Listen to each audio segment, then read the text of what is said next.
Welcome, everyone. Thanks for tuning. After this final game of the regular season, for some, a chance at postseason glory. For others, maybe like you, Grant, working on their golf game. Exactly, and I know you're always working on your swing too, B.A. But personally, I can't wait for the postseason. Nothing like the excitement of playoff basketball. Here are the 5 for the Lakers. Reeves at the 2 with LeBron at the 3. Rui Hachimura is out there with Hayes. And it's Doncic in at the 1. Now here's Dinwiddie. Washington outside. Three-pointer. They get it back. Goes up and lays it in nice and easy. Second chance points are always painful. Have to make the effort to box out. Hey, guys standing around spectating, I mean, you got to get in there and get tough. Here's Doncic. 23 points his last outing. Hachimura. Ooh, the lead pass was in the perfect spot to set up the layup. Drawing the defense nicely that time. Doncic with the perfectly timed pass. Dinwiddie outside. Davis with a screen on Doncic. And here's Dinwiddie from the arc. After missing his first attempt, now 1 for 2. Pick works well there, but the defense left a lot to be desired. Yeah, that's not the defense you need. You got to be tougher defensively.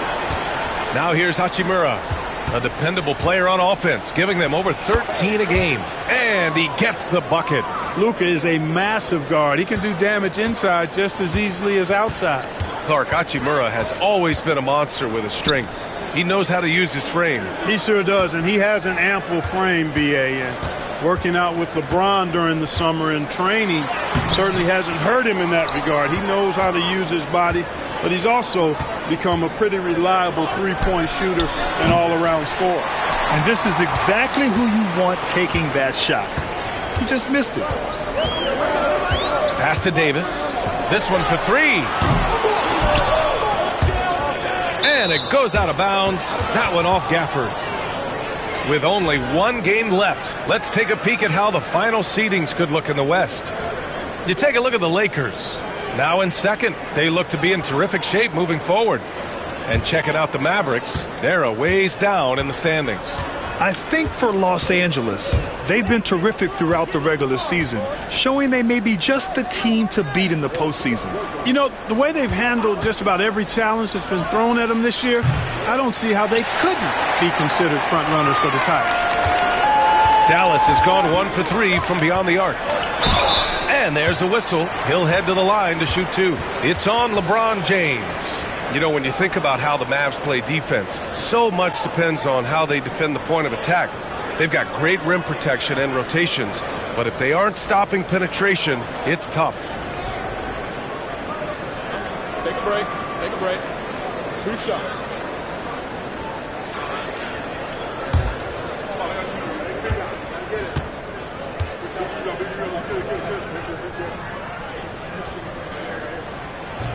And he can't get the first one. A dependable stretch for Washington is also somebody who continues to look to improve every year in the league.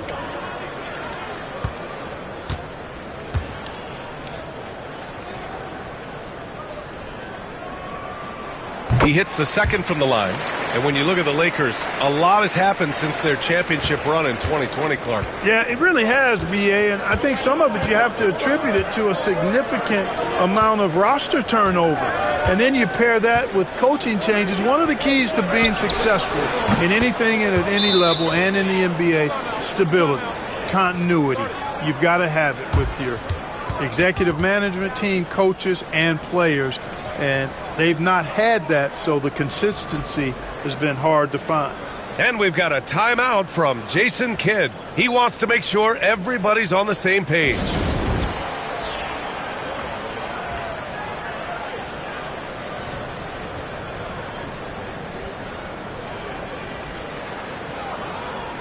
Christie's checked in for the Mavericks. Finney-Smith's checked in for Los Angeles. So a moment now to see the story for Anthony Davis. And I think the grind of the season has caught up to him a little. You can see it in his rebounding numbers. Over the past 5 games, they've taken a dive. He appears to be wearing down. Maybe he can get his legs back under him today. Here's Christie. Checking his stats, he's scoring around 9.5 points per game. You know, defensively, you just can't afford to give him that much room.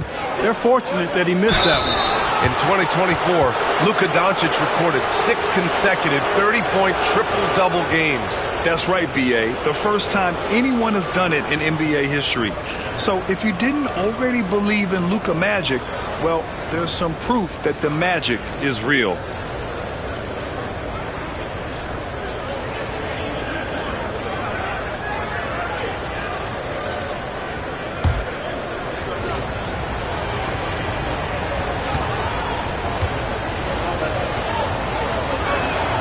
First one falls for him. Well, last season we saw Luka Doncic score 73 points, tied for 4th most in NBA history, Clark. B.A., he is so special, and the thing about the 73 he got, it was the most efficient 70-point game in league history.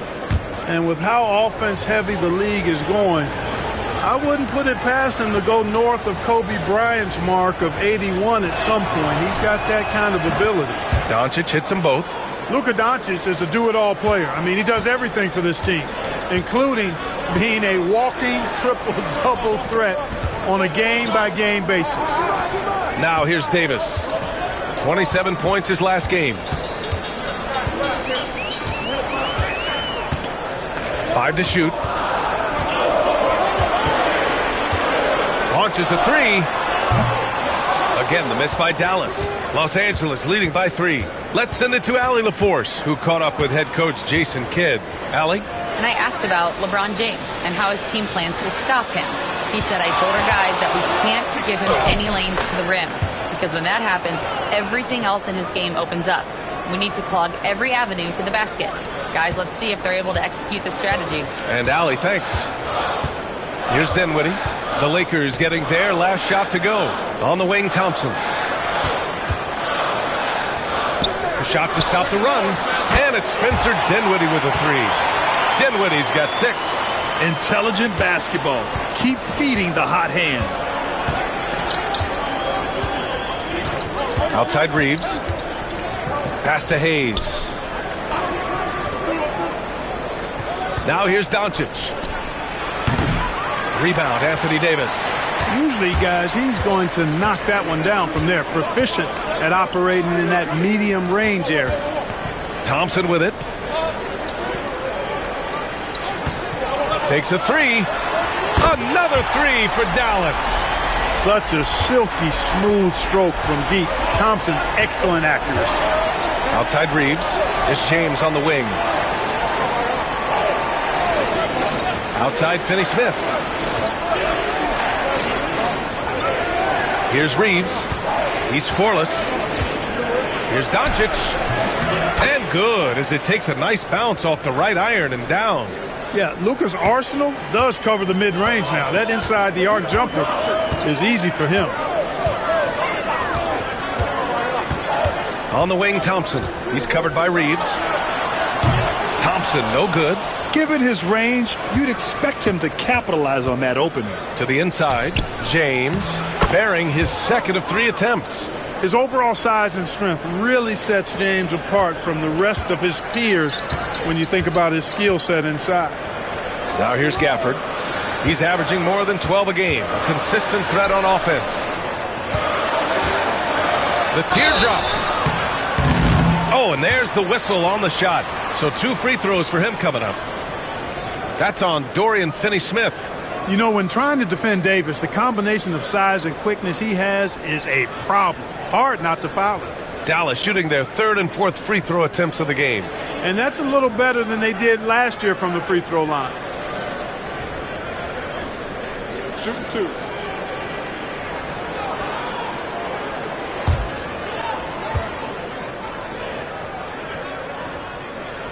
The first one falls. At his best, Davis is an MVP caliber player. One of the true franchise guys in the league. And the Mavericks with some changes. Washington's checked in for Gafford. Marshall comes in for Klay Thompson. And Williams is subbed in for Dinwiddie. Both free throws good from Davis. 23 seconds left in the first quarter. Outside Reeves.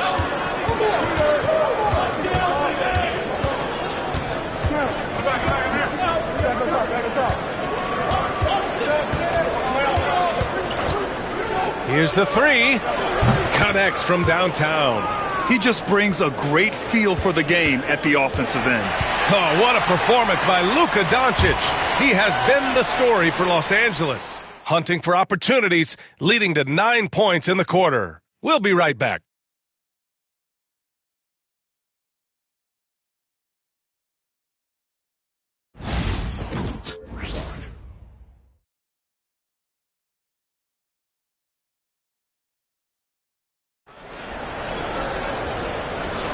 Hope you've enjoyed the broadcast so far. Halfway through the first half in this one. And guys, let's get your take on the scoring breakdown for the Lakers. Well, I've liked their assertiveness inside. They've been getting that way and playing that way the whole time, setting the tone right away that the inside area is their territory. Another thing they're doing well early on is moving the ball, playing selfless basketball, and getting everybody involved on the offensive end. Washington and Lively down low. Then there's Najee Marshall. Then it's Williams. And it's Christie in at the shooting guard position. So that's who Dallas starts the second with. All right, Grant, give it to us straight here. What's the deal with star treatment in the NBA, you think? Star treatment? What is that, B.A.? No, I think some players have a reputation which might help them on 50-50 calls. And you could argue that some players have a reputation that hinders them on the 50-50 calls. So it really just all depends. Here's Marshall, a dependable player on offense, giving them over 13 a game. Yeah, we're not used to seeing him get bottled up like that. Wow. Here's Connect. Washington grabs the miss. And we're now about a minute into the second quarter of play. Marshall with the bucket. No idea what they were thinking there defensively. I mean, that's a shot he makes often. The Lakers trail. Vincent outside. Pass to Connect. Outside Reeves. 6 on the shot clock. The Mavericks pull it in. Well, you got to miss sometimes, but that one seemed like a gimme. And if you're looking for identifiable team mascots, Clark, some say the Mavericks champ the horse is near the top of the list. Yeah, he does get after it. Also, the Mavs man. Dallas is rolling out a couple of iconic figures to keep that crowd on fire. Now here's Vincent. Still without a bucket. Gets the three to fall. And the Lakers lead by 2. Already 5 lead changes here. Speaks to how evenly matched these teams have been thus far. Pass to Marshall.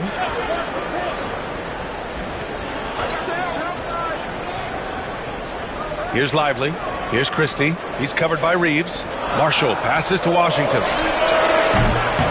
Off target from three-point range. The Lakers have gotten only 1 of 4 shots to go in. And here's Connect outside. And out of bounds. Dallas will have it. Let's have a look at the teams who have been shooting the ball the most consistently these past 10 games. 5th, the Mavericks. Recently, they've been effective in getting good looks. Field goal percentages are typically tied to the quality of your shots. The Mavericks making a switch here. Martin's checked in. And we've got a timeout from Jason Kidd. He's going to talk it over with his guys. The Lakers beat them last time when these two met in Los Angeles. They were out-hustled on the boards the last time these teams met. Yeah, and that turned the tide, the rebounding differential. They've got to focus and make it a team effort to really pound the glass.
So for Dallas, Gafford, he's checked in for Lively.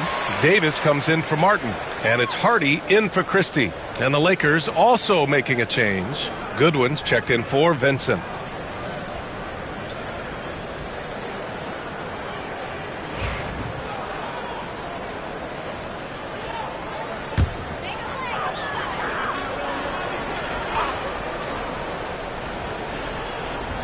And the Mavericks with possession here. In the second quarter, they've given up just 3 points. Outside, Williams. Gafford the screen. A shot from the mid-range. Drained it for 2 points. Williams has got his second bucket of the night. Pick works well there, but the defense left a lot to be desired. Yeah, that's not the defense you need. You got to be tougher defensively. And let's send it over to Allie LaForce. Hey, Brian, Anthony Davis is letting it fly. He said, the way that teams are playing me, I've been getting back to the mid-range. It's an easier shot instead of fighting the double team, so that's all it is, continuing to trust it and shoot it. Brian, we've seen that jumper be a real weapon for him. Yeah, that's a good call, Allie. Thanks. From undrafted to closing games with LeBron and AD, Austin Reeves, what a story, Clark. It really is a great story. I mean, this guy has just continued to prove the doubters wrong. Nobody's going to outcompete him. He's fearless. He's got great skill. Doesn't lack for confidence either. He's one of my favorite players to watch. Mavericks trail by 4. Trying to find a spark here. Yes, indeed. A rough stretch offensively. They could really use a basket. Davis down low, working on Hachimura. And Davis gets it to go. There's so many ways Davis can beat you on the interior. Defenders always on their heels when he is attacking. And so J.J. Redick calls for the timeout. He's going to gather the troops and talk it over.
So for Dallas, Washington's checked in for Marshall. Thompson comes in for Hardy. And it's Dinwiddie in for Williams.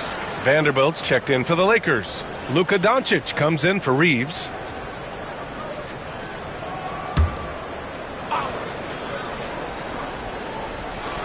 Hachimura finds Doncic.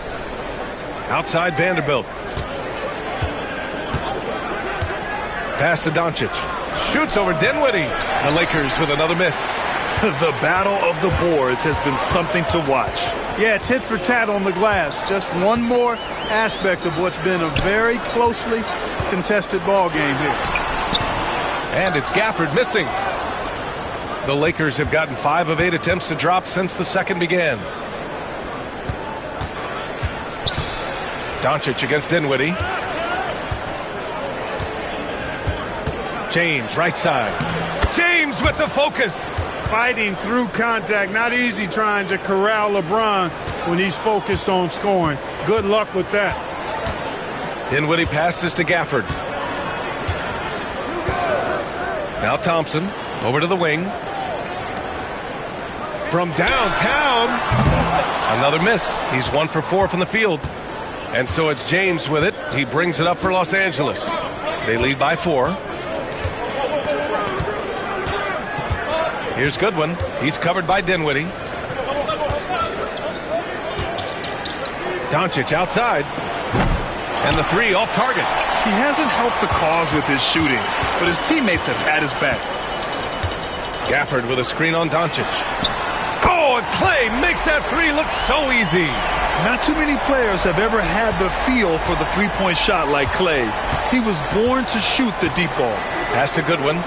7-second difference between the shot clock and the game clock. Drops in the layup for two. James has got 4 points this quarter. And guys, the way this defense is getting manhandled down low, you have to wonder if they're at 100% right now. Dinwiddie outside. Down low. Here's Davis. AD beasting down low. That's serving it up on a platter there. What a nice pass. A high percentage look was the result. And a pretty tightly contested game here as we end the first half. Lakers ahead, up by 1. All right, Allie's ready to go. She's courtside. Hey, Allie. I'm here with PJ Washington. PJ, what will be the key for you guys defensively in the second half? Not letting them get easy routes to the basket and contesting their shots, rebounding, and not letting them get second chance points. Comes back to the fundamentals, guys. All right, Allie, thanks for that. We will see everyone right back after this break, ready for the second half.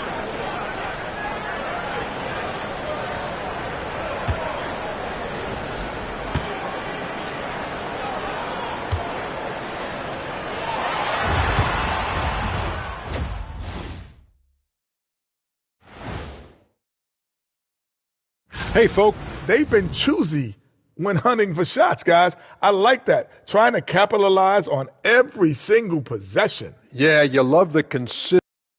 And now, as thanks for joining us.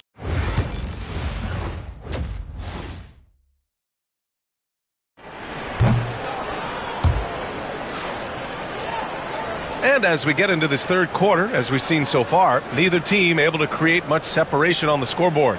You know, one guy who's been getting it done is Luka Doncic. They've leaned on him to provide a lot of offense, and that's how he likes it. And you know what? They've come at him a few different ways defensively, and nothing has slowed him down. You know, Clark, with the Lakers, at times it is hard to maintain a sense of continuity. Well, it sure is, B.A. I mean, there's always pressure to improve or be at your best, but even more so when you're playing in the glitz and glamour of L.A. and all that history. And because of that, sometimes it can lead to high team turnover when you're playing for the Lakers. On the court for the Lakers. At the forward slots, it's LeBron and Hachimura. Austin Reeves out there with Luka Doncic. And it's Hayes in at the 5. The Mavericks trailing to the middle. It's tipped. And that's out of bounds. Dallas will keep it. Now a moment to take a look at the year-to-year scoring output and how it's been trending for Klay Thompson. And the scoring trend over the last few years has been going down a bit. That's not what you want, and I'm sure it's something he's well aware of. For the lead. And he hits the jumper for 2. Thompson's got his third bucket of the night. I really believe we can go ahead now and lock Klay Thompson in on the short list of the greatest pull-up shooters in the NBA, and we might be talking the all-time list here. James passes to Reeves. From outside the arc, drills it from deep. Reeves has got 6. Reeves can make you pay from deep, especially if you allow him to get comfortable and set. Washington outside. Dinwiddie with a screen on James. And it's Washington missing. Los Angeles has gone 4 of 9 so far from the perimeter. And here's Doncic outside. It doesn't go for him. Early on, he tried to shoot his way out of this funk. But later in the game now, he might want to just give it up and look for his teammates to do the scoring. Since halftime, they've missed 3 of their first 4 shots. Still trying to get their legs under them. Misfires again, and the ball just refuses to cooperate with him. It's a tough day so far. Pass to Gafford. Davis with it. He's covered by Reeves. Washington outside. Dallas no good that time either. Trying to get it going. Only 1 for 5 to start the second half. Doncic against Washington. And it's Doncic missing. It's been an ugly quarter for him. Trying to shoot his way out of it. Might be time to work on the playmaking skills. Dinwiddie passes to Davis. Reeves against Washington. Sinks that one from the post. Proving he can capitalize from this area too. Washington being assertive and looking to score. I like it. A little over 2.5 minutes off the clock in this final half of play. James can't get it to go. And so Thompson will bring it up for the Mavs.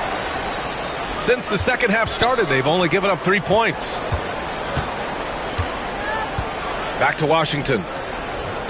Over Reeves. Misses off the right iron. Well, I admire the fact he's trying to power through this rough stretch, but on occasion you'll have periods like this. And Daniel Gafford picks up the foul. That's his first foul. So for Dallas, Christie comes in for Anthony Davis. And Williams is subbed in for Dinwiddie. And the Lakers also making a switch. Finney Smith's checked in.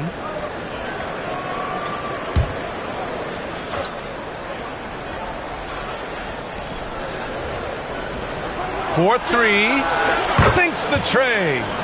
Finney Smith's got his first bucket of the game, and he's on the board for 3. Finney Smith doing what we've come to know he can do. Knock down that jumper with a smooth stroke. And we've got a timeout from Jason Kidd. He wants to review the game plan.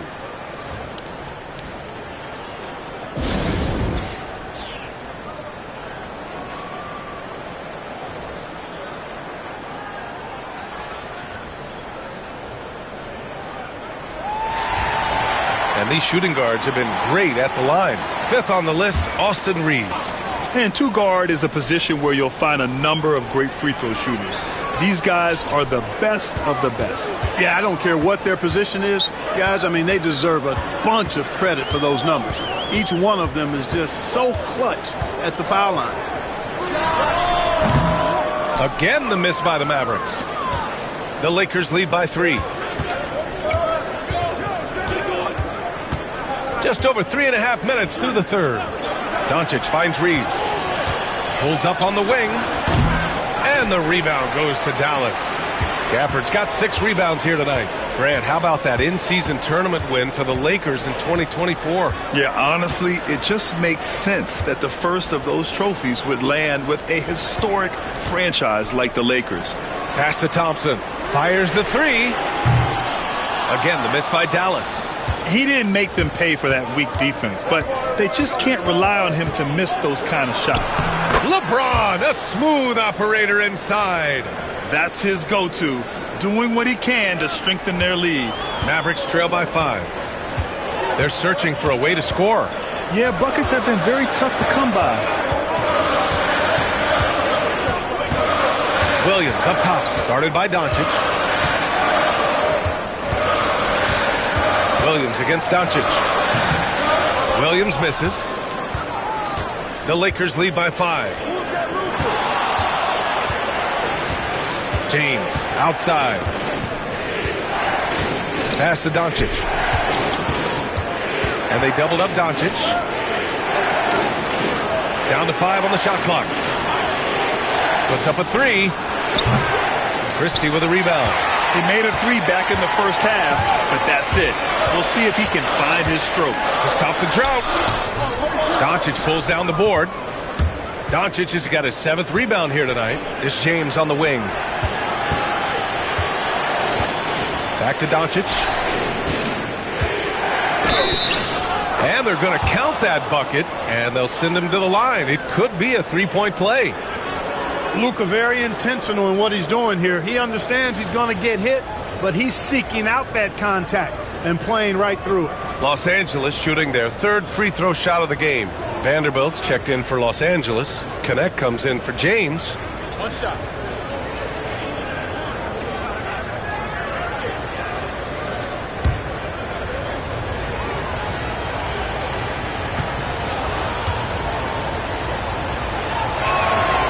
The free throw off from Doncic. You know, from the moment Luka entered the league, despite the naysayers, he's been a star, a legitimate star. And that's something you don't see very often. The Lakers lead by 7. To the paint. Finney Smith passes to Reeves. Pass to Connect. Doncic outside. Fires for three. Rebounded by Marshall.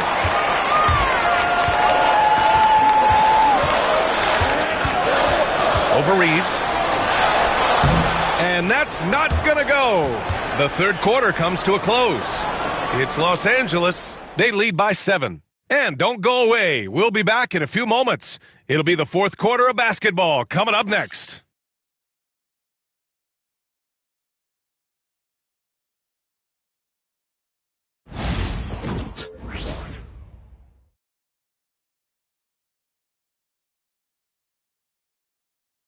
And it's time now to bring you our State Farm assist of the game. And he definitely deserves the award. Reading the defense like a point guard. Terrific versatility coming from a big man. Not something that the majority of big guys possess.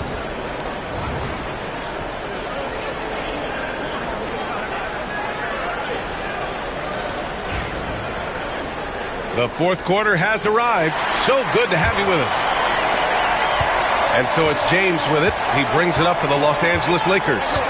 7-point game, biggest lead so far. Najee Marshall is out there with Edwards. Then it's Williams. Then there's Derek Lively. And it's Christie in at the 2 spot. That's the lineup out there for the Mavericks. We've seen that more than once today. An effortless basket inside. Well, listless and lifeless at the defensive end. I mean, especially inside. They've really got to pick up that interior defense. Boy, you've got to appreciate the passing there. Results in a great look. The Lakers lead by 7. And here's James. Screen by James. Hachimura from long range. Counted from distance. It's such a plus for Hachimura when he's forcing the defense to defend him behind the arc. Fourth quarter just getting started. 1 minute in the books. Williams with the screen. Here's Christie. Back to Williams. It's good from the top of the key. Well, the Lakers shooting at 49% so far in the game. It's James on the wing. Floats one up. Rebounded by Marshall. Mavericks trail by 8. Pass to Lively. And just about a minute and a half gone by in the fourth. Now Edwards. Hachimura covering. Just 5 on the clock. The 3 is up. Edwards can't hit. Los Angeles leading by 8. James outside.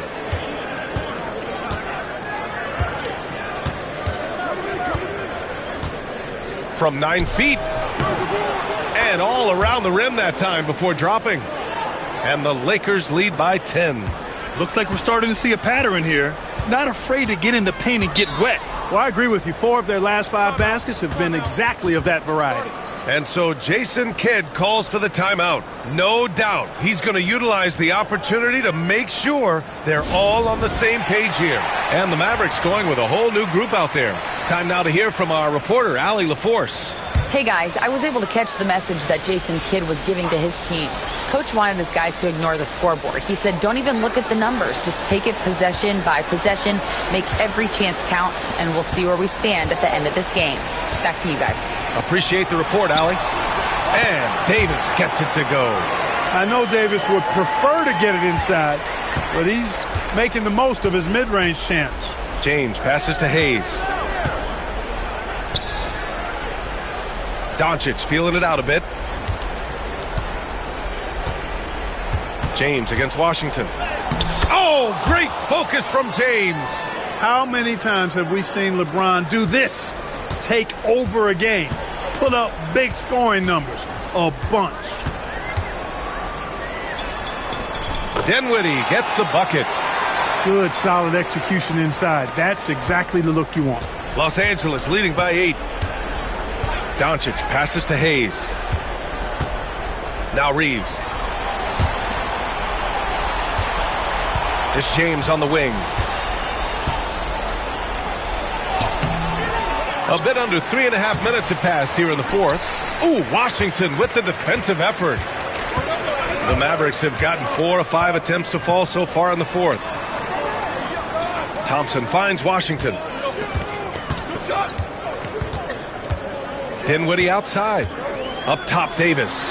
Pass to Thompson. The three is up.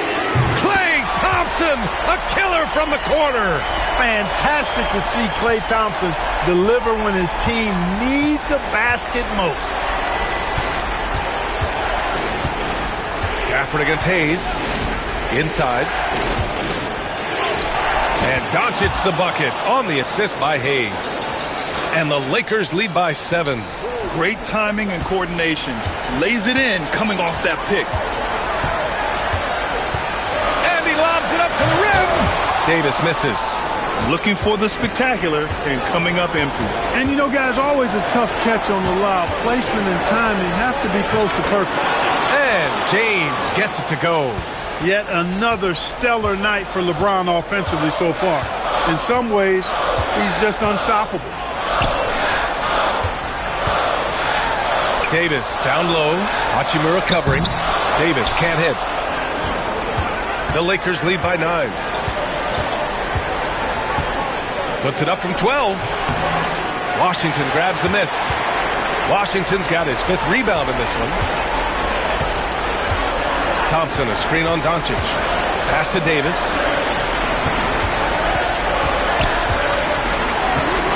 Over Hachimura.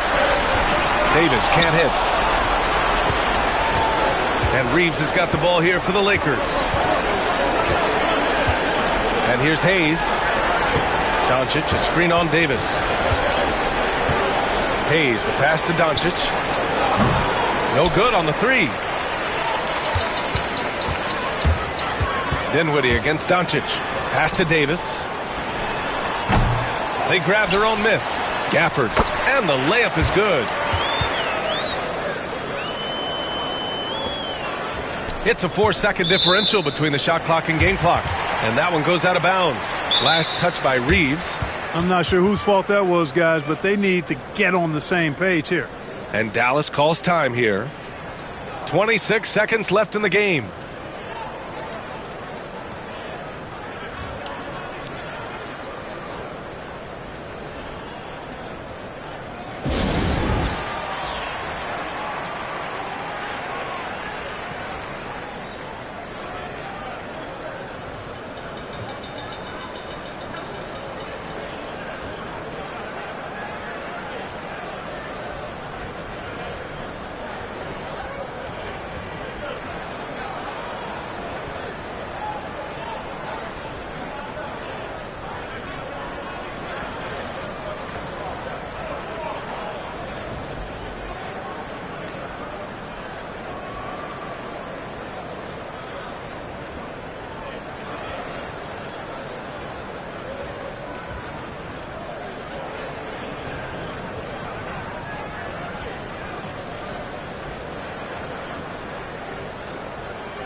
Just 2 seconds between the shot clock and the game clock.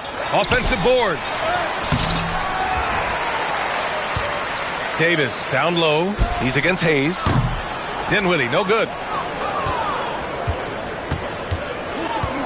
Now here's Doncic. He's covered by Dinwiddie.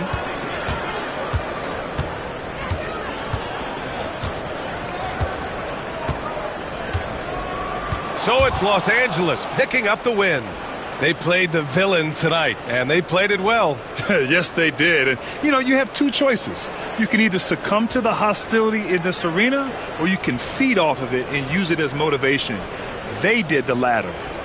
All right, let's go courtside to Allie LaForce with our player of the game. Allie, it's all yours. LeBron, you've accomplished so much in this league. How have you been able to sustain it for so long? You know, it's only a select few. It's not many who make it to this point. And I would never take the game for granted. That's why I try to give everything I can till I can't give no more. And I've been around some great players, great coaches, great organizations. And for me to have this opportunity right here means a lot, and I'm very humble. Well, you're a sponge for knowledge, and you have a great work ethic, and it's been fun to watch. Thanks, LeBron. Allie, thank you as always. That's it, folks. The NBA regular season is in the books. For Allie LaForce, Clark Kellogg, and Grant Hill, this is Brian Anderson saying thank you for watching the NBA, brought to you by 2K Sports. And let's reveal our player of the game, LeBron James.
Coming right up, the Celtics taking on the men. Hi and welcome everyone here on 2K Sports. Can't wait to get some NBA action going. Good evening everyone, this is Kevin. It's the final game of the regular season, Greg. It's time to look ahead for most teams. And for some, that's looking towards the playoffs, right? Others, it's looking to the offseason, but don't look too far down the road just yet. We've got a game to play. And now the opening lineup for Boston. Holiday in the backcourt. To his side is White. The post pair, Tatum and Porzingis. And it's Brown in at the small forward. Yeah, from the moment he entered the league, Tatum's shown so many different moves. A polished offensive force.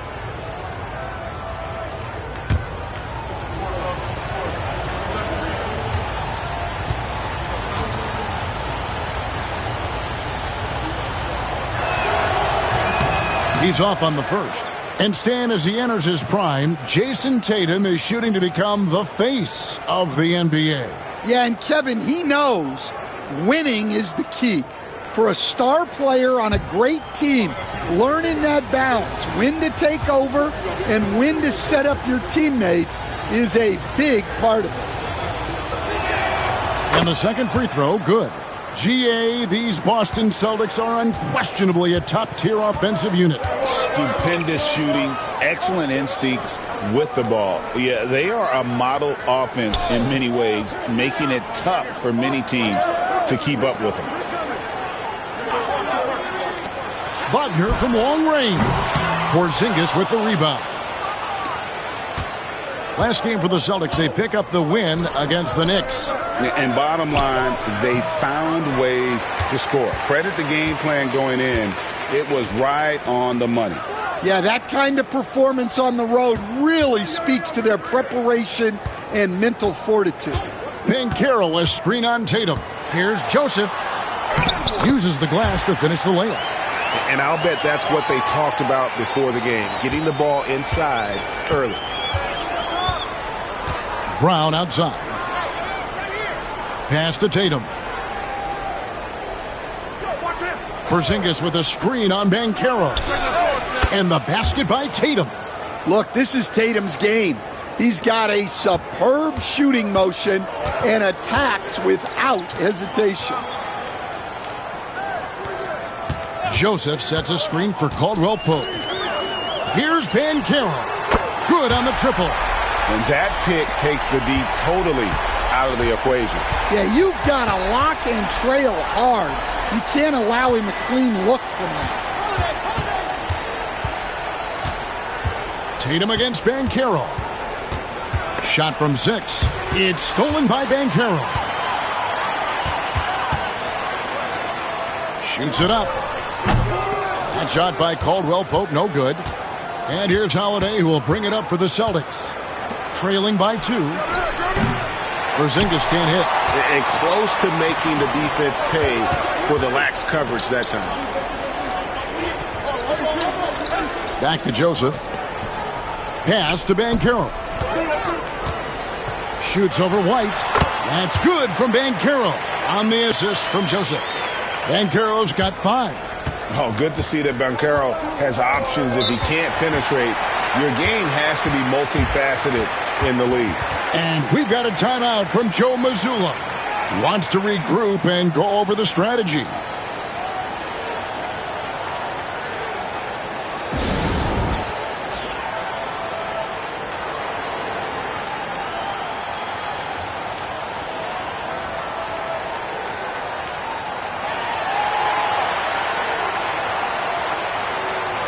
A moment here now to see the numbers for Paolo Banchero.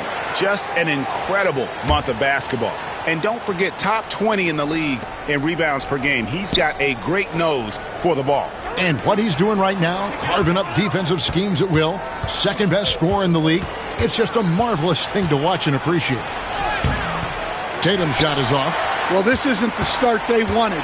Need to just settle down and move the ball for better shots.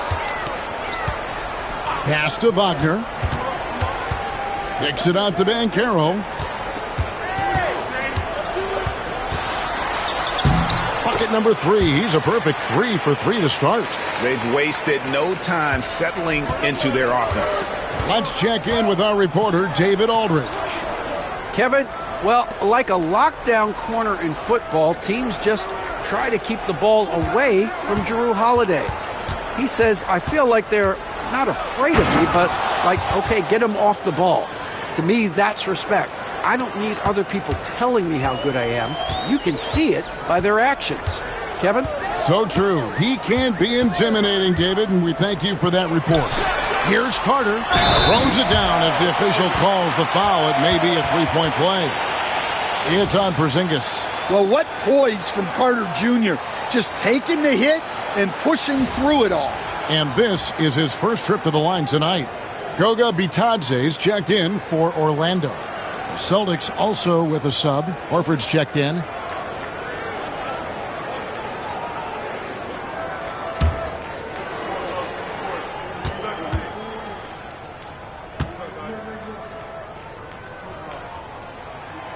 The free throw off from Carter. From Rookie of the Year in 2023 to an All-Star grade in 2024. Paolo Banchero. And, Kevin, that really says it all, doesn't it? Few players hit the ground running like Banchero has. Becoming an elite competitor, people fear almost instantly.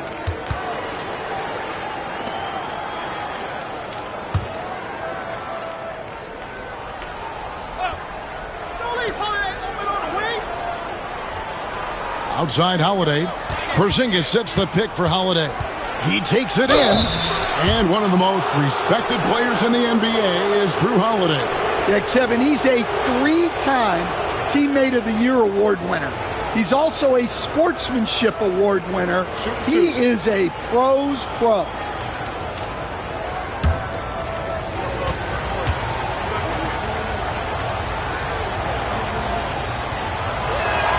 First free throw is good. Well, if you ask a coach, what do you want out of your players? The answer is often effort, ability, and selflessness. Jrue Holiday has all of those and more. Here's what Orlando's going with right now. Jonathan Isaac, he's checked in for Wendell Carter. Anthony comes in for Kentavious Caldwell-Pope. And it's Anthony Black in for Joseph. Yeah, great effort tonight, and he's been rewarded with trips to the line. Anthony kicks to Wagner. 1:44 left in the first. Misses from close range. And here's Brown. He'll bring it up for Boston. 4-point game.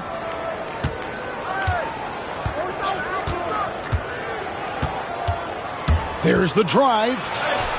His second shot goes in. Off to a good start. 2 for 2. Terrific finish there from Brown. He goes up strong and absorbs the contact. Isaac a screen on Holiday. A shot by Anthony. Nobody around. And Isaac throws it down. Well, if you're going to let him get that close to the rim, that's what's going to happen. Leaving no room for error with the slam. And let's get your take, guys, on the scoring breakdown for Orlando. Well, the way they've been attacking inside is phenomenal. Consistently getting high percentage looks, and that's what great offenses are all about. And I also have to bring up their passing game. They've been moving the ball with great precision so far and creating great looks for their teammates. And Boston has possession, trailing by 5. Here's Pritchard. The scoring numbers have been solid for him. He's averaging just under 14 points a game. Down kicks to Horford. 6 to shoot. The Celtics need to get a shot off. Here's Hauser. No good on the 3. They have a chance to go 2 for 1 here. Let's see how they play the clock. Isaac misses. Wow, missed opportunity from point-blank range. You got to make those. Hauser the pass to Pritchard. Black grabs the board. Oh, you got to finish at the rim right there. You hate seeing those opportunities go to waste. Here's Anthony. Steps back and drains the jump shot. Yeah, Anthony displaying his versatility as a shooter in the mid-range. Now here's Brown. And he got that one up in time, but doesn't go in. And so it's the Orlando Magic heading to the bench with a 7-point lead as we wrap up the quarter. And they've done a phenomenal job down low, so many of their points coming right at the rim. Right back after this break.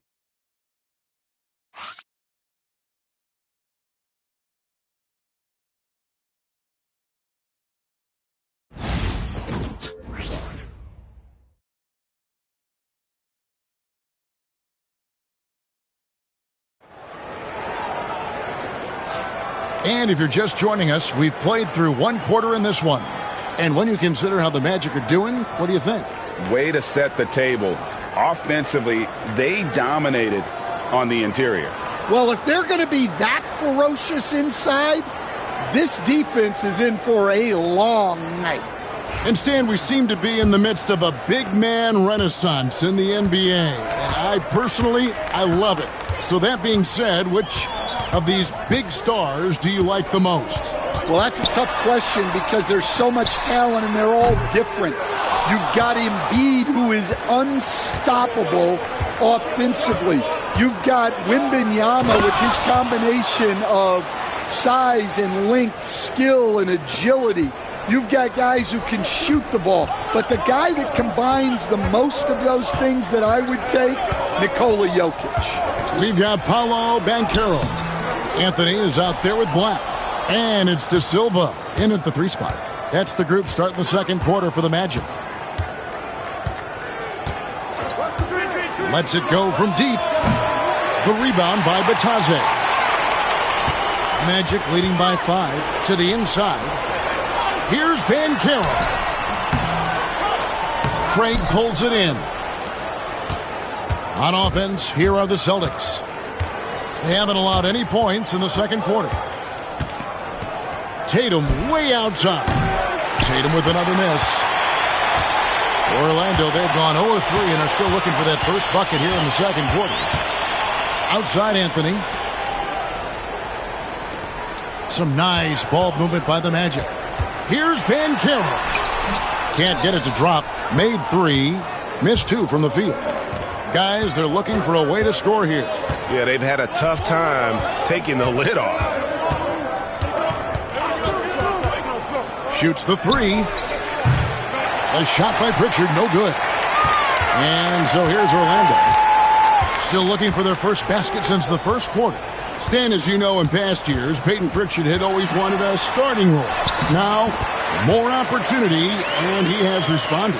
Yeah, Kevin, he's very competitive and certainly deserving of rotation minutes.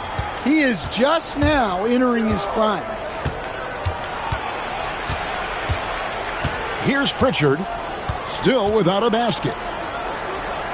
From deep, sinks the three-pointer. And his presence as a scorer, it just has a calming effect for the rest of the team. He's a fallback option whenever they need one. No one near Banchero as he lets it go.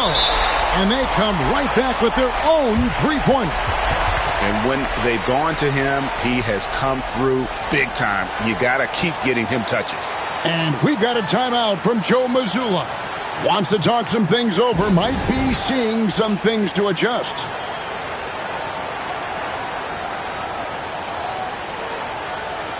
And a new group in for the Celtics.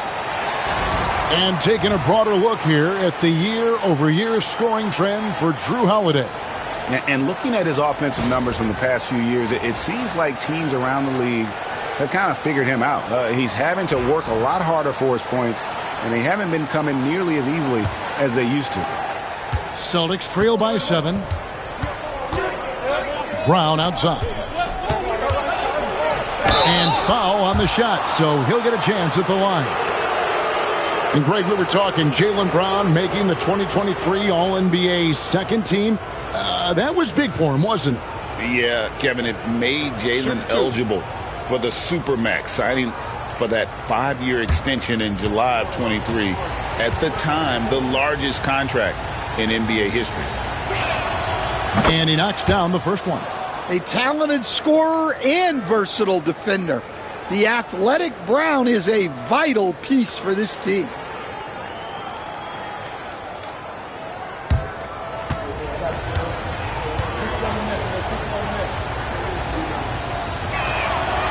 And he can't hit the second. And when you talk about Jaylen Brown, you have to bring up his two-way ability. He's a pure scorer who can also guard the opposing best wing. There aren't a lot of guys like Brown in the league. And they're right around 50% for the game on their threes, and they've only gotten better as the game's gone on. Here's Porzingis, banked in off the glass. Porzingis has got his first 2 points. Well, you'll see teams try to bump Porzingis around. Didn't work that time. And Joseph kicks to Carter. There's the pick. Banchero outside. A chance there to push it to double digits, but it's off the mark. Here's White. Banchero grabs the board. Orlando leading by 7.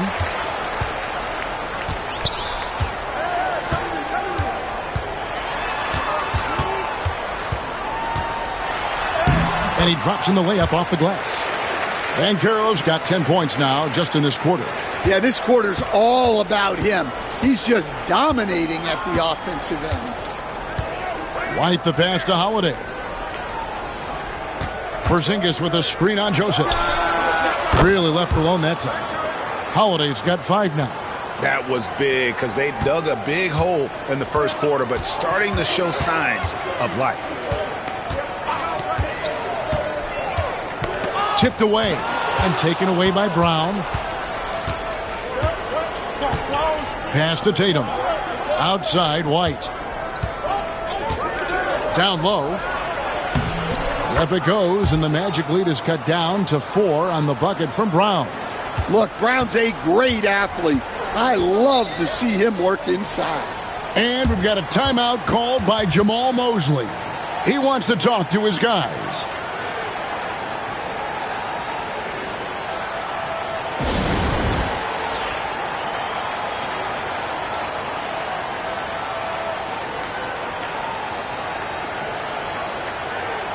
Goga Bitadze's checked in for Banchero. And the Celtics also making a change. Luke Cornett, he's checked in for Jason Tatum. We've got 1:18 left in the first half of the game. Now Joseph. His last outing, he had 8 points. Wagner left side. 4 on the clock. Pulls it up. Here's Carter. That's his second shot and his second basket. He's 2 for 2. And battling hard on the glass, they hold the advantage here so far. Brown deciding where to go with it. Rebound by the Magic. Bitaje's got his 5th rebound in this one. Wagner with it. Picked up by Brown. Here's Joseph, and he gets the whistle. 2 free throws coming up.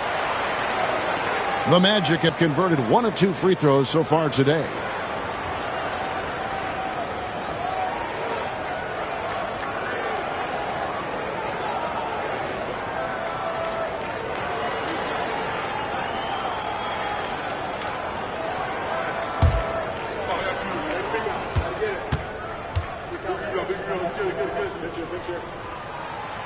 That one is off.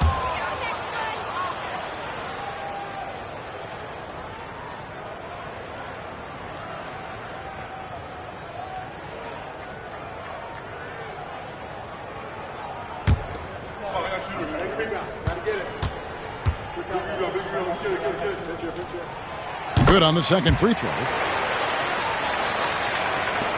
Celtics trail by 7. 8-second difference between the shot clock and the game clock. Porzingis kicks to Holiday. Porzingis against Carter. Holiday, the pass to Brown. 6 on the shot clock. Here's Porzingis. 3-pointer. The shot's good. Brown making the play. Porzingis has got 5 now. Come on. Players as tall as Porzingis, they aren't supposed to shoot it like that. Here's Wagner. No good on the last second attempt there. Paolo Banchero getting it done for the Magic.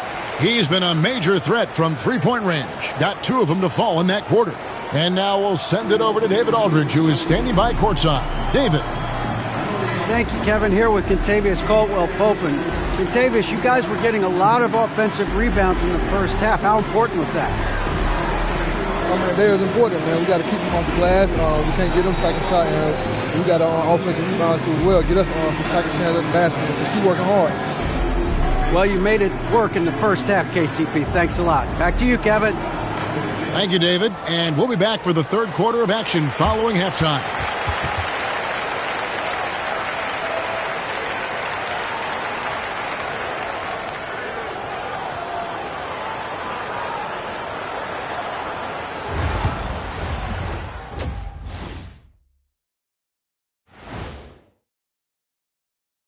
And we welcome you to halftime as the Boston Celtics are getting everything they can handle so far.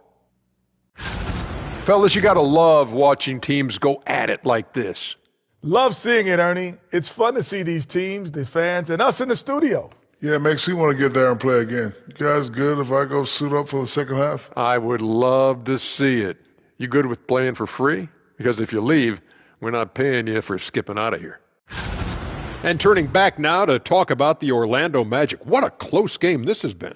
I like what they're doing. Playing with physicality. They've worked hard to gain the edge in areas like rebounding. Yeah, that's the difference in the game.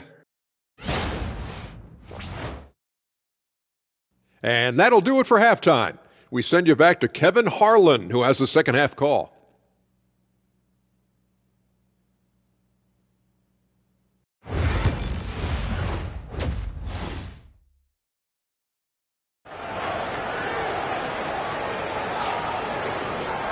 We've got second half action for you, and if the next couple quarters are similar to the first, this one could go down to the last possession.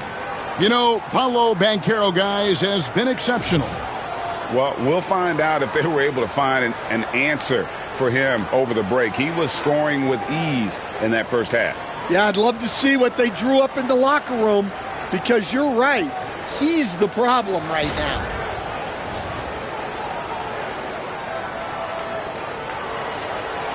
And you know, Greg, we're seeing so many teams utilizing the dribble handoff. And it really forces the defense into a bad spot, can create situations where the offense has an advantage, and then it allows you to kind of seek out the matchup. Starting off the second half, here's Joe Mazzulla's 5. And in the front court, Brown and Tatum. Holiday in the backcourt. To his side is White. And it's Porzingis in at the center, filling out the middle. Brown against Wagner. Orlando moving the ball around. And it's Banchero missing. You're not going to see that very often. Plenty of space, but he just, let's face it, he whiffs on that one. Tatum. It's hauled in by the Magic. Their biggest lead of the game was 9. Caldwell Pope kicks to Banchero. No good on the shot. Nice D from Porzingis. Well, halftime is supposed to be for adjustments. I'm sure this isn't what they had in mind. Pass to White. And here is Brown. A three-pointer off the mark. Wagner finds Banchero. Great D that time from Tatum. And he's been way off the mark this quarter. It's been ugly. Brown down low. He's defended by Wagner. Count it, and the Orlando lead has been cut down to just 2 points in the bucket from Brown. And Jamal Mosley has called timeout. This will give him a chance to discuss some potential alterations.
Let's have a look at the league's top scorers for the past month. To say these guys have been hot is an understatement.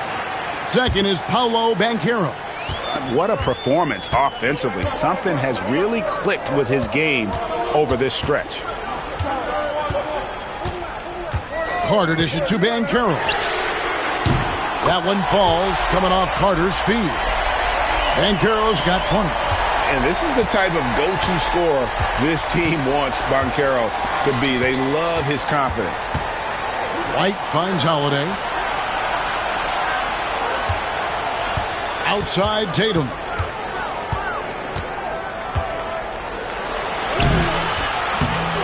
It's hauled in by the Magic. Carter's got rebound number 5 here tonight. Yeah, the offense scuffling a bit to start this second half. Only 1 for the first 5. Here's Banchero. Played in with a nice touch off the glass. Now it's a 7-point Magic lead. Oh, the defense puts contact on Banchero inside, but he just bullies right through it. Pass to Brown. Here's Holiday. He's covered by Joseph. And Drew Holiday, the bucket on the assist by Brown. And that's now 7 points for Drew Holiday. I think Holiday knew there'd be some contact here, so he was ready to outwork it. Joseph with the ball. Wagner outside. To the paint. Here's Banchero. And finished off by Banchero. Oh, love that. Banchero moves so well with and without the ball. Tatum kicks to White. Holiday looking for an opening. There's Brown with the three. Carter pulls it in. Another miss. He is struggling for the quarter. Caldwell Pope on the wing. White covering. And it's Wagner missing. And so White will bring it up for the Celtics. 7-point differential. GA, when you look at the development of Franz Wagner, what now is the next step for him? Kevin, for me, it's the three-point shooting, specifically becoming more efficient out there. And I also think he's going to have to become a better passer, ball mover. I got total confidence he'll get there because the rest of his game is complete. Tatum against Banchero. And he can't extend the lead to double digits. And he didn't punish them for the weak coverage there, but they can't count on him to continue missing. Magic leading by 7. 1:30 left to play in the third. Caldwell Pope outside. Pass to Carter. Back to Caldwell Pope. Joseph against Holiday. Goes up on the wing. Holiday with the defensive effort. Well, that miss was caused by the defense. They were all over him. Back to Brown. Wide, a screen on Wagner. There's Brown with the three. Score the basket, his 5th of the game. He's missed 6 shots against those 5 makes. Well, you know, when Brown's hitting the three, it really opens up this offense. Wagner passes to Carter. Nice D from Porzingis. Celtics trail by 4. And Holiday kicks to Tatum. Pass to Porzingis. Takes the three. And it's Orlando with the rebound. It's 9 seconds separating the shot clock and game clock. Here's Joseph. Jaylen Brown with the rebound. Boston's gotten 1 of 6 3-pointers to drop since coming out of the locker room at halftime. Caldwell Pope brings the double team. Brown against Wagner. The offensive rebound. Brown with the bucket. And that's a lesson for the D. Fight harder on the glass. Yeah, they need to pay attention to the details. Second chance points are backbreaking. And we just finished the third quarter, and we've got a tight ball game here. Magic lead by 2. And we'll have the start of the fourth quarter for you as soon as we get back from this short break.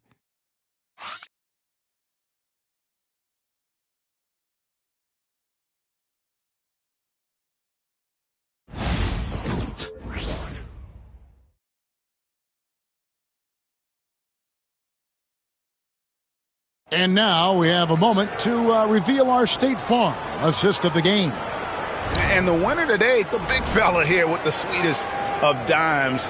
What a plus it is to have a post player who's got this ability to find. Yeah, it's pretty to watch. It's great to have so many big men in the NBA who can dish it like this.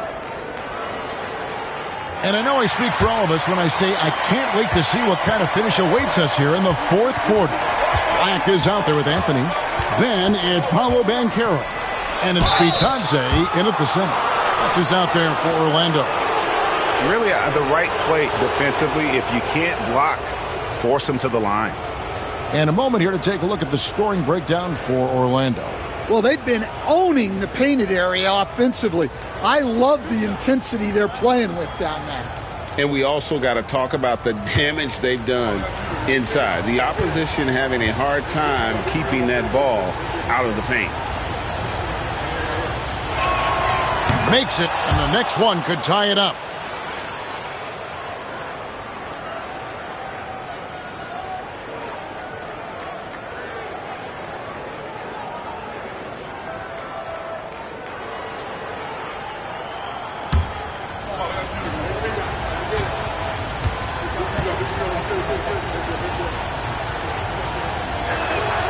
That one drops. He ties it up. Anthony with it.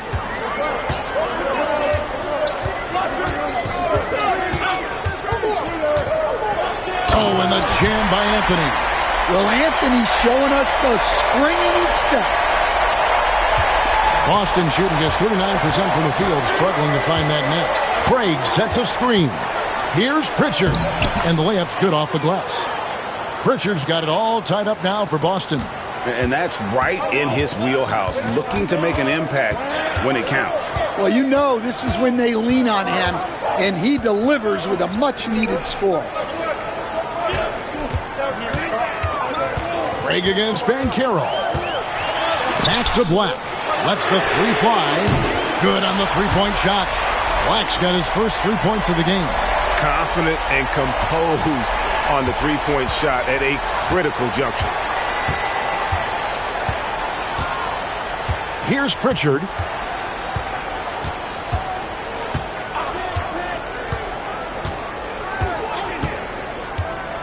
Fires from deep. Shot clock at 6. Horford's shot is good. And that's a nice play. Horford getting to his spot, ready to fire. Orlando's gotten a lot of looks from outside tonight, 5 of 12. Pass to Bitadze.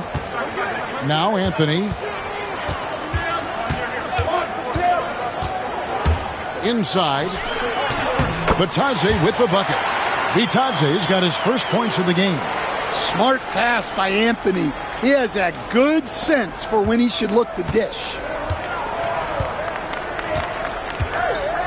And we're about 2 minutes into the fourth quarter now.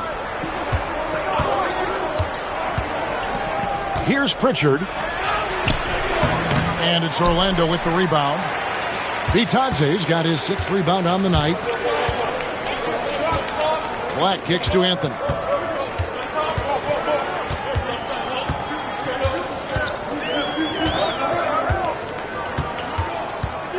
"11 feet away.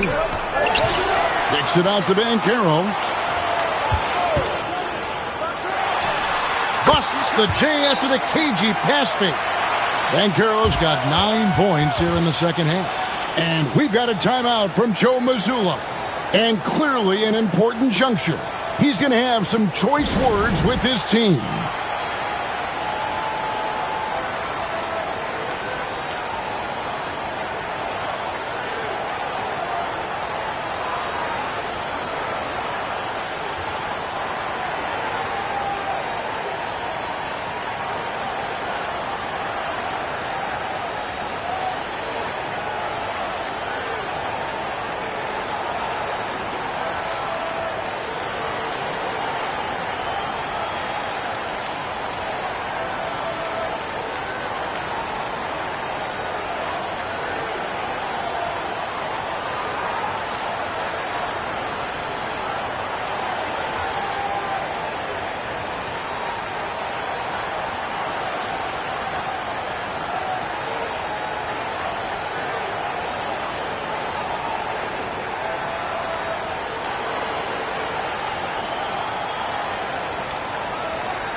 Time now to turn to our sideline reporter, David Aldridge.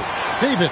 Thanks, guys. Listened in on what Joe Mazzulla told his team. Now, he's not pleased with the perimeter game on both sides of the ball. He told his guys, we aren't working hard enough out there. We need to shut down the perimeter on defense, and on offense, we have to focus from good to great. Guys. All right, David, thanks. Banchero against Tatum. And the conversation for Porzingis, coach, tends to always come back to health. And what a challenge that has been for him. Yeah, Kevin, over his career, on average, he's missed about 30 games per season. But that's not an uncommon problem, as you know, for players who stand well over 7 feet tall.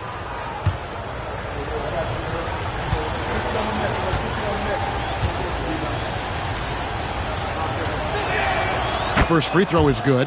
Yeah, Kristaps Porzingis, a solid shooter from the line.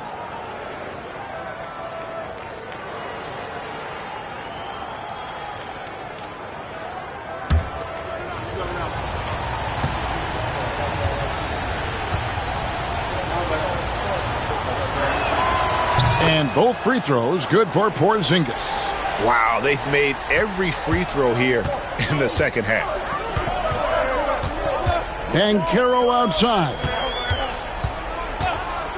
Caldwell Pope kicks to Wagner. Banchero up top, guarded by Tatum. 6 feet out, and Tatum pulls it down. Just strong work defensively there in the low post. You got to be tough down in the paint. Yeah, that's an outstanding defensive stand in close. Porzingis feeling it out a bit. Pass to Tatum to take the lead. Oh, good on that one. Yeah, you wonder what is he thinking right now. He's not shooting the ball well, and shots like that only hurt his team more. Now, here's Banchero. Rebounded by the Celtics. Brown's got his 5th rebound in this one. Holiday with it. Defended now by Wagner. Boston again missing. And Wagner's got the ball here for the Magic. Their biggest lead of the game was 9. Back to Banchero. To the middle. And it's Wagner missing. Boston trailing. Brown finds Tatum. Knocks it loose. It's stolen by Carter. Here's Wagner. And he makes good on the layup. Well, no surprise, Wagner is becoming a guy they can go to in big spots. Tatum against Banchero. Emphatic finish by Tatum. Well, you know who their number one option is when they need a big bucket, and Tatum rarely disappoints. Joseph, the pass to Banchero. And a lot of contact on that one, so he'll shoot 2 here. Yeah, easy call.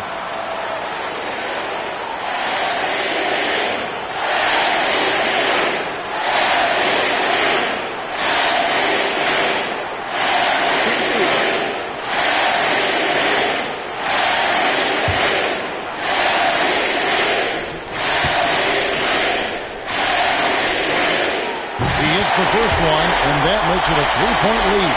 And all eyes on Banchero here. They want to see how he handles some intense pressure.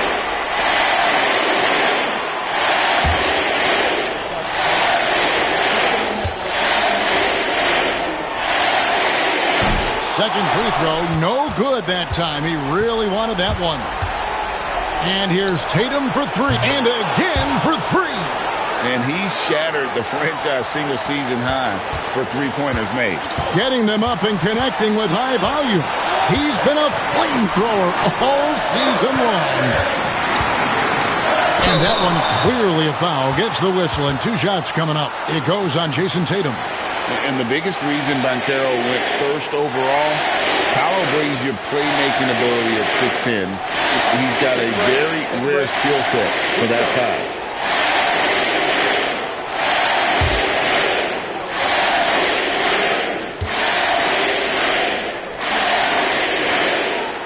He knocks down the clutch free throw.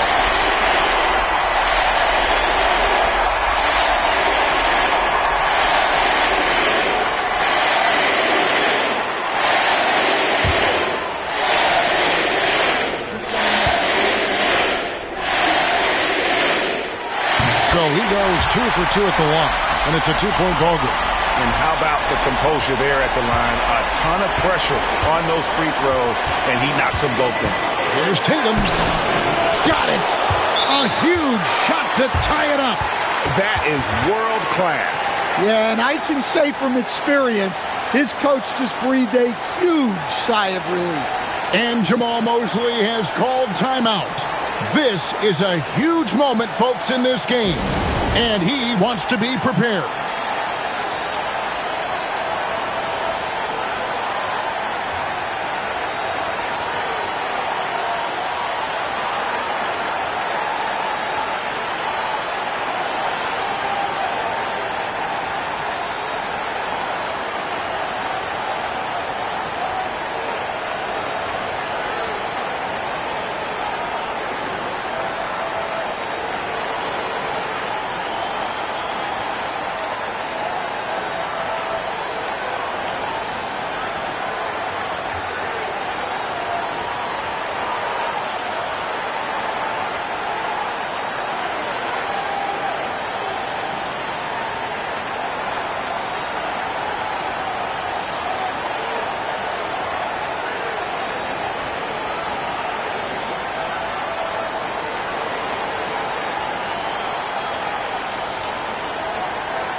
Carter with the screen on Tatum.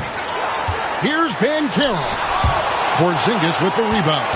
Excellent coverage defensively, making it hard on him. No luck that time on the shot that would have put them on top. Pass to Joseph. Tatum against Banchero. Great D that time from Tatum. He just doesn't look like himself this quarter. Something's missing. Yeah, and sometimes guys just start pressing. The best thing for him is to just slow it down and concentrate on solid shot selection. And we've got a timeout from Joe Mazzulla. Pivotal moment in this game. He's not taking any chances. He'll call time.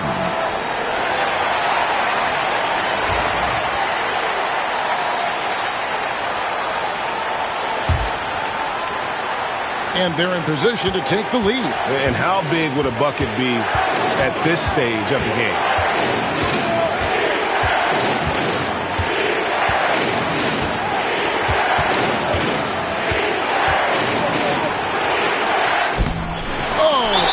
Target. And we've got a timeout called by Jamal Mosley.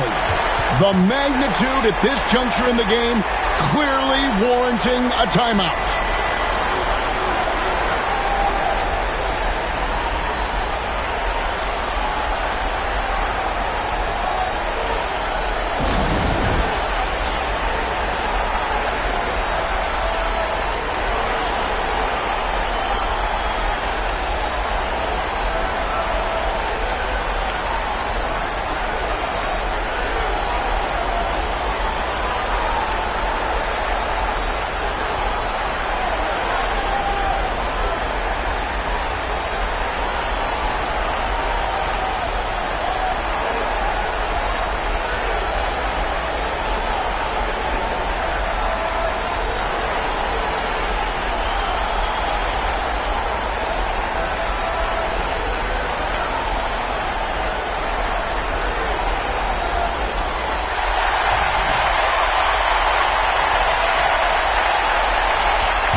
Banchero.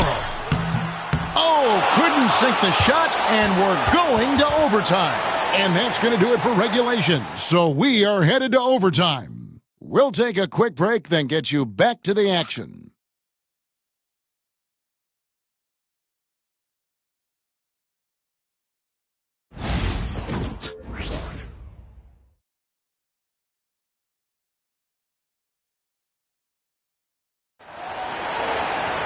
Glad to have you with us as we get going in overtime. Neither team giving an inch in this one.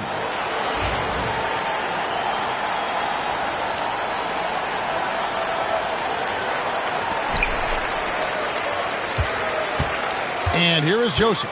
The small and power forwards, the star pair of Brown and Tatum. Holiday in the backcourt. To his side is White. And it's Porzingis in at the center position. Thin margin of error right there. You have to work for a better shot. Tatum slips by the contact inside. Stan, you've been on the bench in the NBA for many decades. What were some of your biggest pet peeves as a coach? Oh, my gosh, Kevin, that would be a long list. But the two biggest would be this. I think, number one, anytime there was a lack of effort, not running back on defense, things like that. That I had a hard time tolerating. And then mental breakdowns, things we had prepared for over and over and over again. And then guys just zone out and forget what they're supposed to do. Those were things that were hard to tolerate. Especially when you would take such care in preparing them in every way. It's got to be just, excruciating. Frustrating as heck. And the first one at the line is good.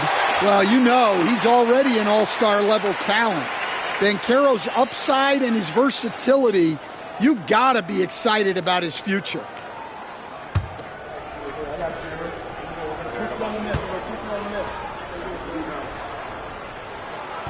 Both free throws good from Banchero.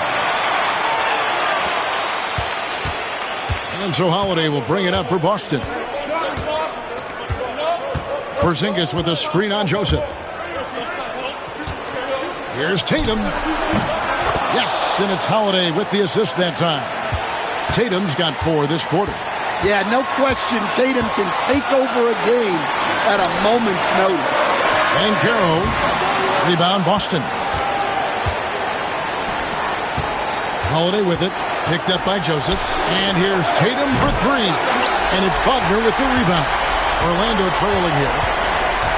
Outside, Joseph. Inside.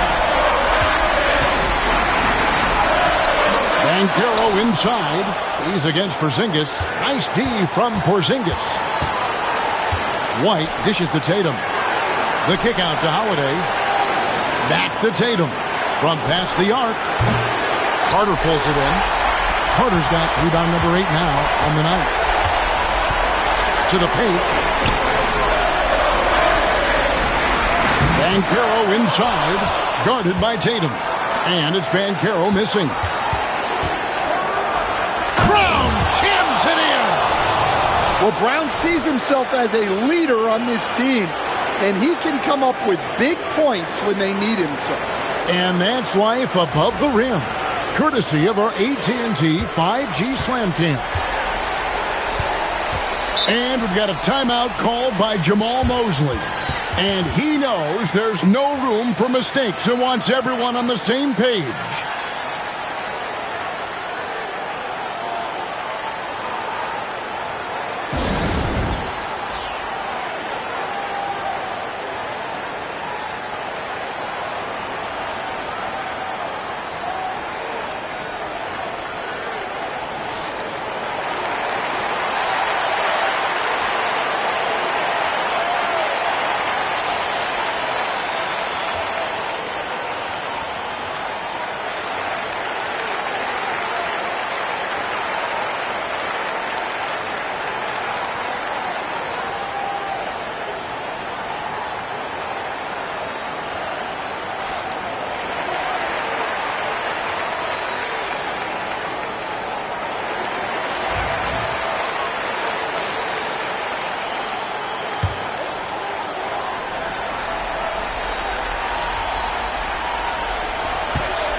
Joseph against Holiday. Here's Banchero. It drops. And he has brought them to within 2 points. Used to these big moments from his college days. Banchero's heartbeat should stay low here.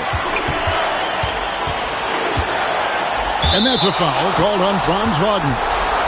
That'll be his second foul of the game. On defense, Orlando. Here's Tatum. It counts. Well, in clutch time, this team knows who to go to. Tatum is ready to be that guy all the time. And Jamal Mosley has called timeout. Coach clearly feeling the necessity to regroup with so much at stake here.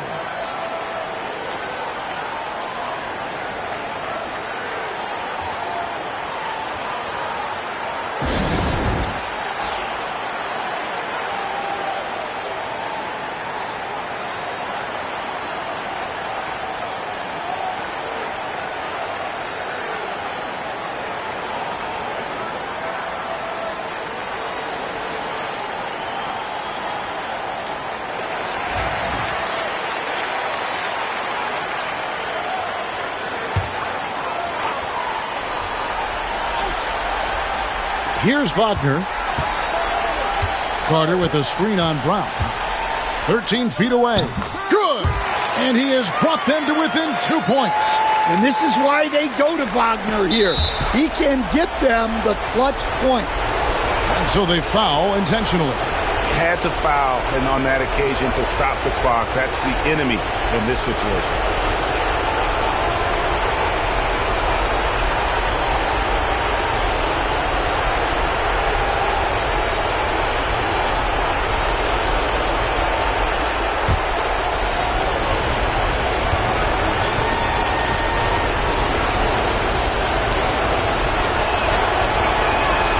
It's the first, and that makes it a 3-point lead.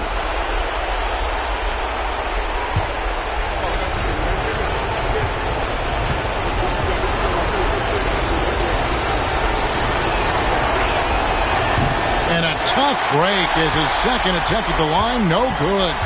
And no secret here, guys. They've got to get a 3 if we're going to get yet another overtime. There's Wagner with the 3. Misses the tray. And they foul intentionally. That's what they have to do at this point. No choice but to foul there, but he's probably the last guy you want to see on the line.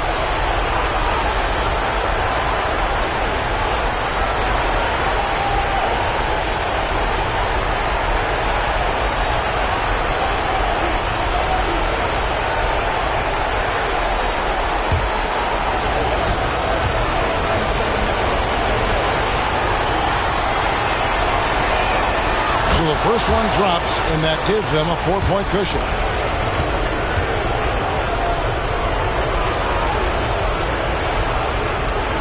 And so both free throws are good, and it's a 5-point game. No doubt, that just about seals it. Wagner kicks to Banchero. Off target with that shot. So it's the Celtics picking up the win. And they had some nervous moments down the stretch, but things finally came together for them in overtime. Yeah, probably didn't anticipate that this one would be that close down the wire, but give them credit. They were able to regroup in that overtime, and this win has to feel satisfying. And now let's catch up with David Aldridge, who's standing by from the sideline. All right, Dave. Thanks very much, Giroux. You know that's a team that wants to go inside. How did you make it hard for them? I really just feel like we really just packed the paint. Did a good job of doing that. We know they have a lot of paint points, so just being able to keep them out there and try to make it shoot 3. So I think we did a good job. Yeah, you stuck to the game plan, man. Thanks so much, David. And that about does it for the final game of the NBA regular season. With Stan Van Gundy, Greg Anthony, and David Aldridge.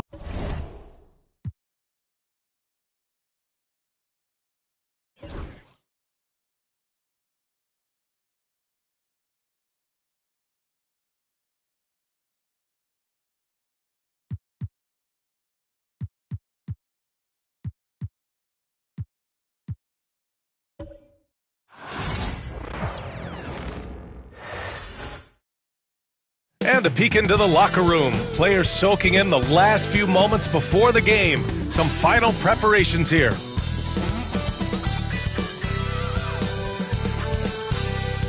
Hello, basketball fans. You've got it on 2K Sports as we get set to bring you exciting NBA action. I'm Brian Anderson at the table with Grant Hill and Brent Barry. Our reporter is Allie LaForce. All right, a chance now to take a look at the steals over the last few months for Jalen Williams. I get the feeling he hasn't been paying as much attention defensively as he should be. His steal numbers have dipped in the past few months. He needs to get back some of that intensity on defense. All right, let's check out the starting group for the Thunder. Some serious height in the middle. Holmgren the 4, Hartenstein the 5. Gilgeous-Alexander runs the point with Dort at the 2. And it's Williams in at the 3, the small forward. And for Phoenix, Booker and Beal are the talented backcourt. Nick Richards out there with Royce O'Neal, and it's Dunn in at small forward. Well, Grant, when you take a look at this matchup, both these teams feature an impressive backcourt. No question, B.A. And I get the sense that bragging rights are on the line here. Everything you can do, I can do better. Expect some exciting back-and-forth action in this one. Now here's Dunn. Pass to Booker. Shot clock at 6.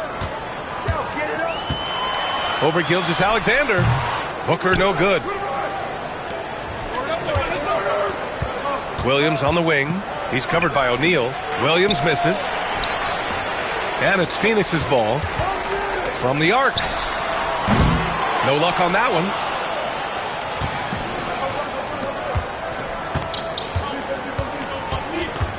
Pass to Gilgeous-Alexander. Oh, and that one had the right spin on it. It's good. And it's SGA showing he can play without the ball. Booker, the pass to Richards. Beal outside. Three-pointer. And the rebound goes to the Thunder. Yeah, and the defense really respects his shooting ability, and they showed it with that tight coverage. Now here's Williams. Watch the screen. Pass to Hartenstein. Left side, Gilgeous-Alexander. Good on the shot. Gilgeous-Alexander is such a tough cover, especially at his size. Phoenix has gone 0 for 2 from outside. Dunn outside. Screen by O'Neal. Dunn's shot is good. Defensively, you can't afford to get stuck on the pick. That's one that the coaches will watch tomorrow with that player. You hate to see him give up in that situation. Now here's Williams. He played a great game against the Lakers. And there's Gilgeous-Alexander on the assist from Williams. Williams has got 3 assists in the game. Well, it's rare to see a young player as efficient as Jalen Williams, Brent. B.A., it's been remarkable, especially when you factor in that this guy is relied on for a lot of shooting. I mean, his shooting volume is very high. This is a blossoming star for this team, and I'm not sure we can put a ceiling on what that potential is. We've seen Bradley Beal elevate his playmaking ability over the years. That's nice work in the pick and roll. Pass to Holmgren. Jacks up a 3. Knocks it down from distance. Defensively, you have to stay connected to him on the perimeter. And Booker's got the ball here for the Suns. Timeout. Trailing by 4. Their last meeting was in Oklahoma City, where they were unable to fight off the Thunder. They got crushed the last time they faced this team, and they only have themselves to blame. Yeah, those turnovers were inexcusable. So many of their possessions ended with them giving the ball away. It's one thing to make passes, but you need to pass to your own team, not the other one. And now let's check out the highest scoring teams in the league since the All-Star break. Number 1, the Thunder. Since the All-Star break, this squad has been on fire on offense, looking like a well-oiled machine and taking and making high percentage shots. There's the drive. The shot won't fall. Ooh, some solid defense from Gilgeous-Alexander. And keeping us updated from the sideline, Allie LaForce. Earlier, I spoke with Mike Budenholzer. Our topic was how he'll defend Shai Gilgeous-Alexander, and Coach was straightforward, saying Shai demands so much attention with the ball that he can warp a defense. We'll need to stay disciplined and not get caught watching the play. We'll see how that approach works out for them, guys. All right, appreciate it, Allie. Now here's Booker. Coming in off 21 points in his last outing. Booker looks so often to shoot from the perimeter or coming off of screens. You got to stay down on his pump fake. Phoenix shooting their first free throws here for the night.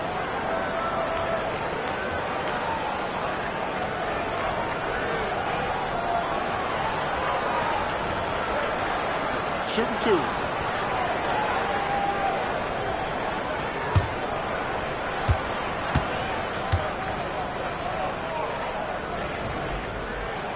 That free throw good from Booker.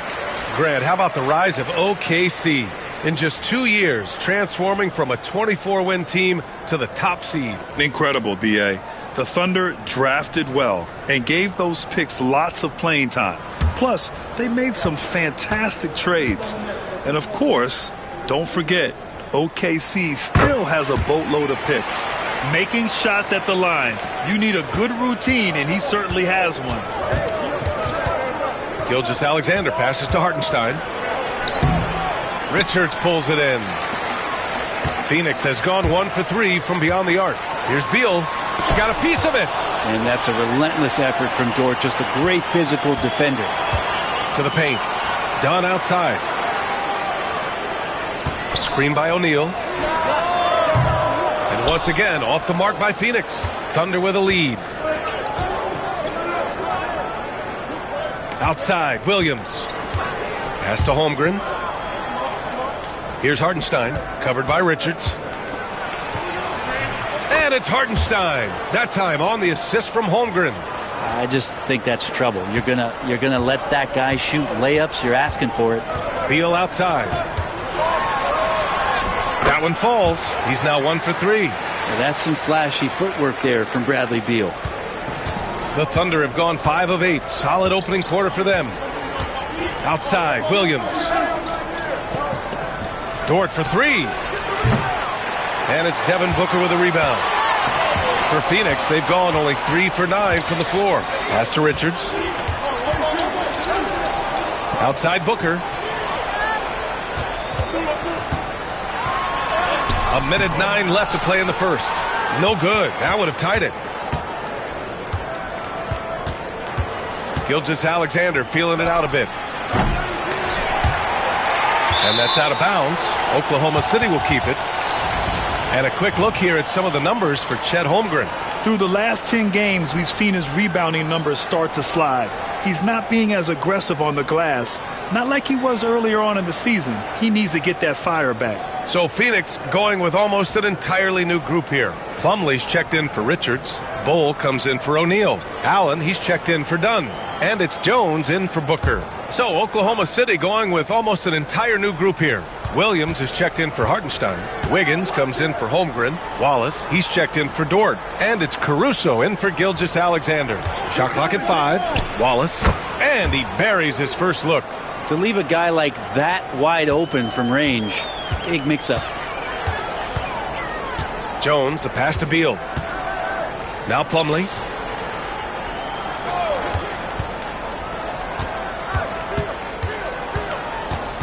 Jones against Caruso. From about 16, Jones' shot is good. Jones effective from that mid-range area, so a different set of problems for the defense. 2 seconds separating the shot clock and the game clock. Williams with it. Yet to see a basket.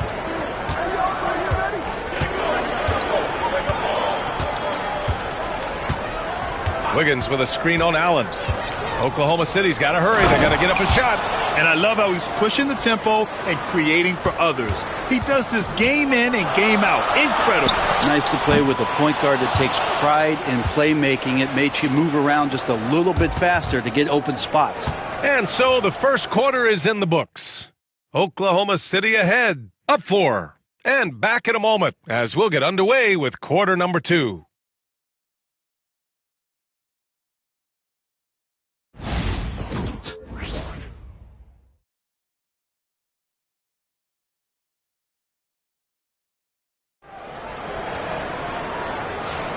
If you're just joining us, we played through 1 quarter in this one. And a closer look here at the scoring breakdown for the Thunder. They've done a great job facilitating shooters. Their early game has seen a lot of hot passes and has kept the defense guessing as well. Well, a lot of the players are doing a good job as well of scanning the interior part of the paint. All those inside looks, those are paying off. Thunder leading by 4. Booker is the 2 with Allen playing small forward. Bull out there with Mason Plumlee. And it's Jones in at the 1. So that's the lineup on the floor for the Suns. Outside Booker. Knocks it loose. On the wing, Jones. He's guarded by Caruso. Allen can't get it to go. And so it's Gilgeous-Alexander with it. He brings it up for the Oklahoma City Thunder. Coming into this, having notched a win against the Lakers in their last game. And you know they had a great plan going into that one. And then made the right adjustments along the way. Well, the great thing about watching that game was that we saw it through their offense, and they showed a few different looks that they settled into and played well. Jones from outside. Williams grabs the board.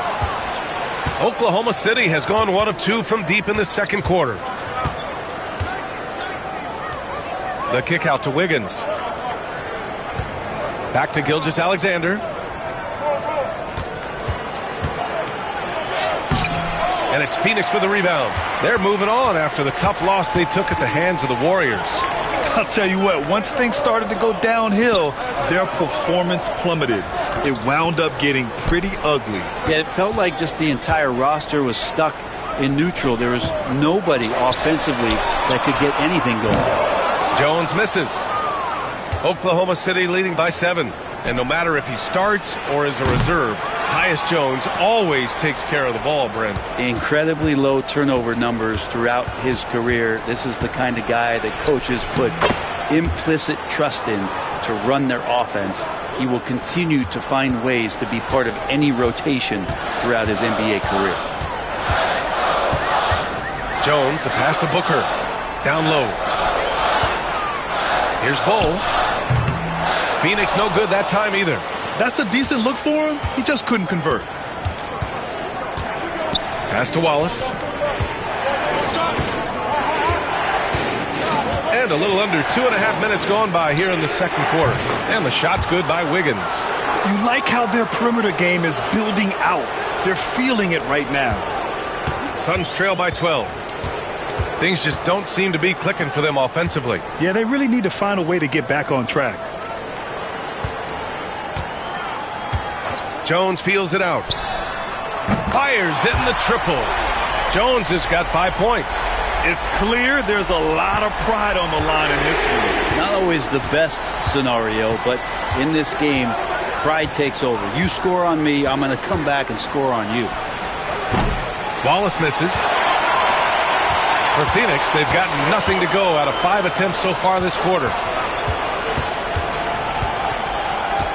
Allen outside to the inside. Here's Bull. Hits the jump hook.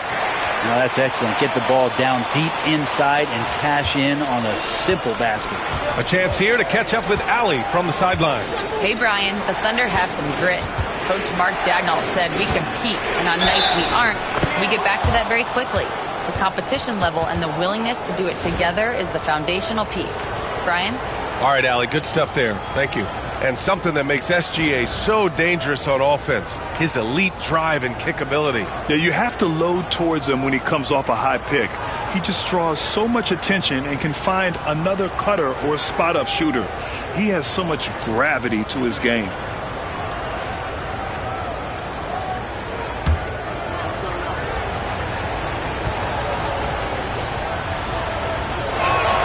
That free throw good from Gilgeous-Alexander. And there have been a few teams lately who have been stockpiling draft picks, Brent. What do you think of that approach? Well, BA, if you look at the success of the draft, you're kind of 50-50 on whether or not you're going to get the talent that is required to win a championship. So getting multiple bites at the apple is a great strategy for teams to try to build the foundation of a championship caliber team.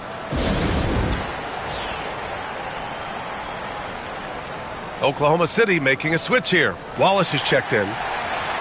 And these are the teams that have been threats from beyond the arc since the All-Star break. Number 1, the Thunder.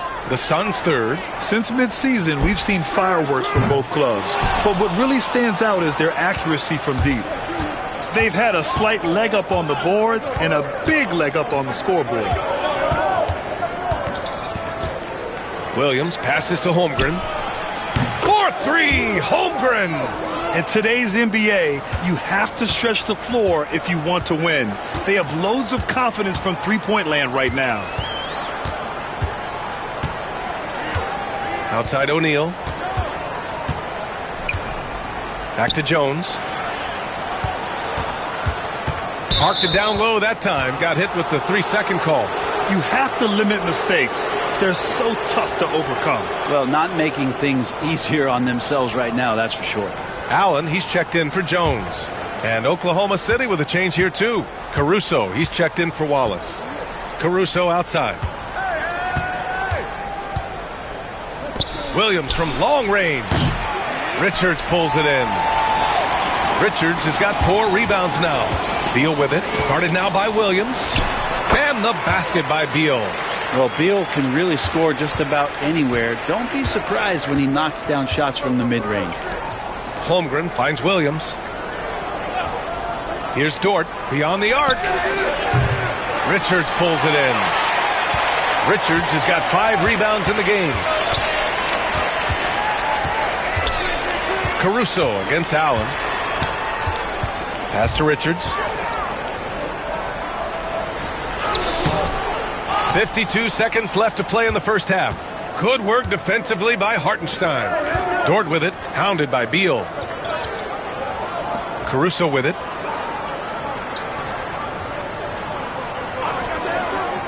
Now here's Holmgren. Lets it go from deep. Great start so far. 3 of 3 in this one. A superb three-point threat. When Holmgren is knocking down triples, he's hard to contain. Dunn outside. Outside O'Neal. The 3. Williams grabs the board. Nice rebound. Trying to match the other team's intensity right now. Pass to Holmgren. 4 seconds left. And he takes it up and lays it in. Holmgren's got 11. And just totally relentless, only increasing the intensity level. Yeah, he's the guy that you want to go to right now, trying to put this one away. And through the first half, a pretty lopsided affair. Thunder out in front, up by 16. And we've got more action coming your way after this break.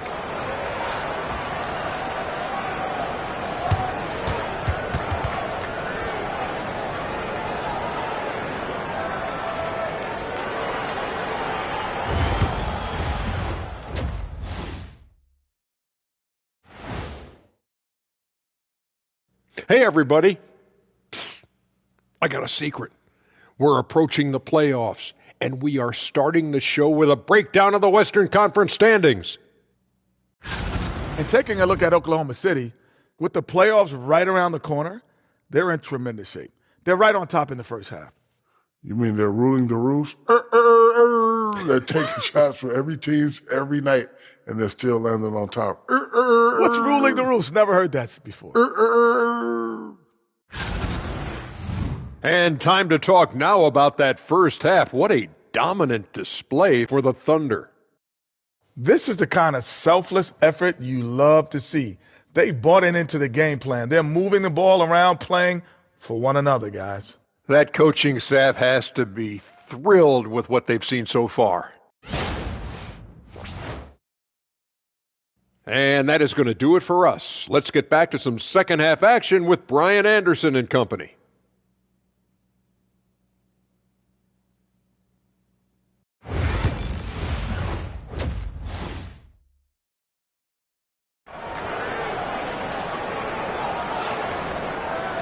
And as we dive into the second half, we'll find out if the next two quarters are any different from the first two. So far, it's been a runaway. You have to like what we're seeing from Shai Gilgeous-Alexander. He's been excellent at cutting through the defense and giving them fits around the basket. Yeah, you want these kind of nights where you can start to see those openings before they happen.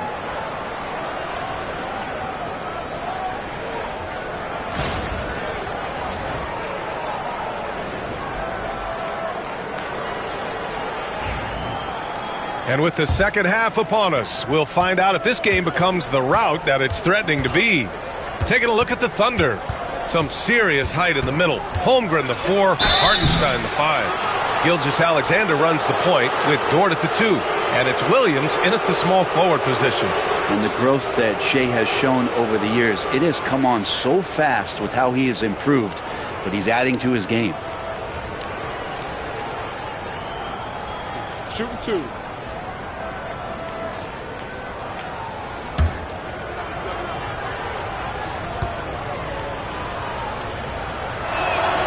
That free throw good from Gilgeous-Alexander.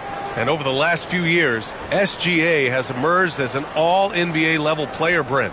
What's been the key to his success? I think the key, BA, to him is his confidence. I think that he feels like he is overlooked on a nightly basis and does not get the respect he deserves. So he comes in with that chip on his shoulder, and he plays the entire game coming at any defense that people throw at him. And money from the stripe, SGA could close his eyes and knock that down. Three-pointer, O'Neal. The Thunder pull it in. And you just can't afford to give up that kind of look very often. The 3 from Holmgren. Bradley Beal with a rebound. And he probably thought he was going to bury that one. Holmgren with the block. And you can't forget about Holmgren's reach, especially when he's nearby on defense. Williams misses. Yeah, better than giving up the layup, you want to go in there and use the hard foul. They did it there. That's aggressive attitude defensively. Drains the triple. O'Neal's got his first 3 points of the game. And he's going to punish you if you leave him open. He's more than willing to take the open 3 when he's got it.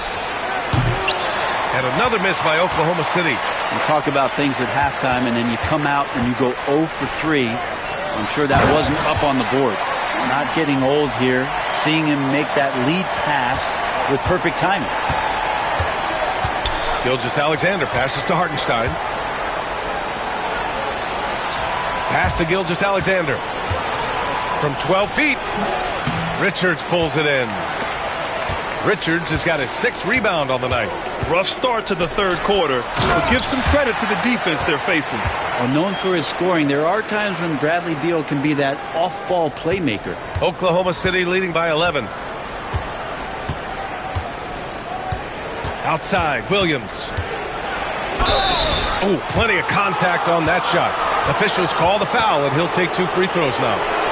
This is his first trip to the free throw line tonight.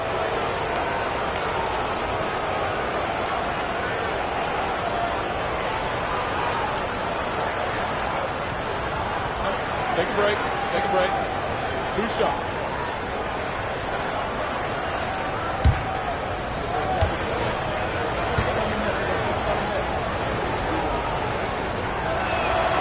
The free throw drops for Williams. And Brent, you look at the greater parity around the league. One factor, rebuilding teams can't hoard cap space like they once did. Yeah, BA, so much tougher for teams to absorb these huge contracts in exchange for picks. So now you've got to use that cap space from day one, jump on the guys that you think are going to propel your team, and hope for the best. So he picks up just 1 from the line that time. There's a lot of things that they love about Jalen Williams, but his polished all-around game is something appreciated. He can fill the roles and fill the holes for whatever they need to do. Things have been a little bumpy coming into the second half. 5 straight misses. Gives us a chance to catch up with Allie LaForce. Bradley Beal is settling in as one of multiple stars in Phoenix. He said, it's been an adjustment for sure. You go from being very ball dominant to now you share the dominance, and it's a sacrifice and also an adjustment of learning a totally different role. Ryan, he says it's a process, but one he embraces. Good point. Thanks, Allie. Well, involving guys with your eyes and seeing plays like this, that's a beautiful play by Gilgeous-Alexander. Richards, the pass to O'Neal. And here's Booker. A great score, averaging almost 26 a game. This run has been fueled by their Matador defense. Third quarter here, and 3 minutes have come off the clock. And that one's good. Gilgeous-Alexander. He's making plays all over the floor. Gilgeous-Alexander will not be stopped. Pass to Booker.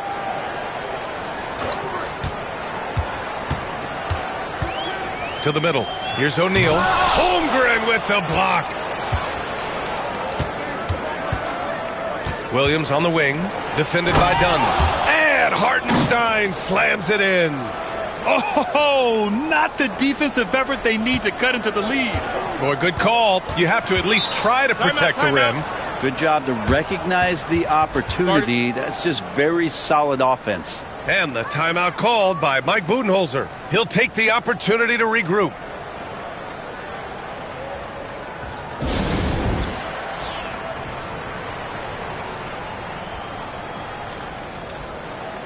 The Suns making a switch here. Allen's checked in. Caruso, he's checked in for Oklahoma City.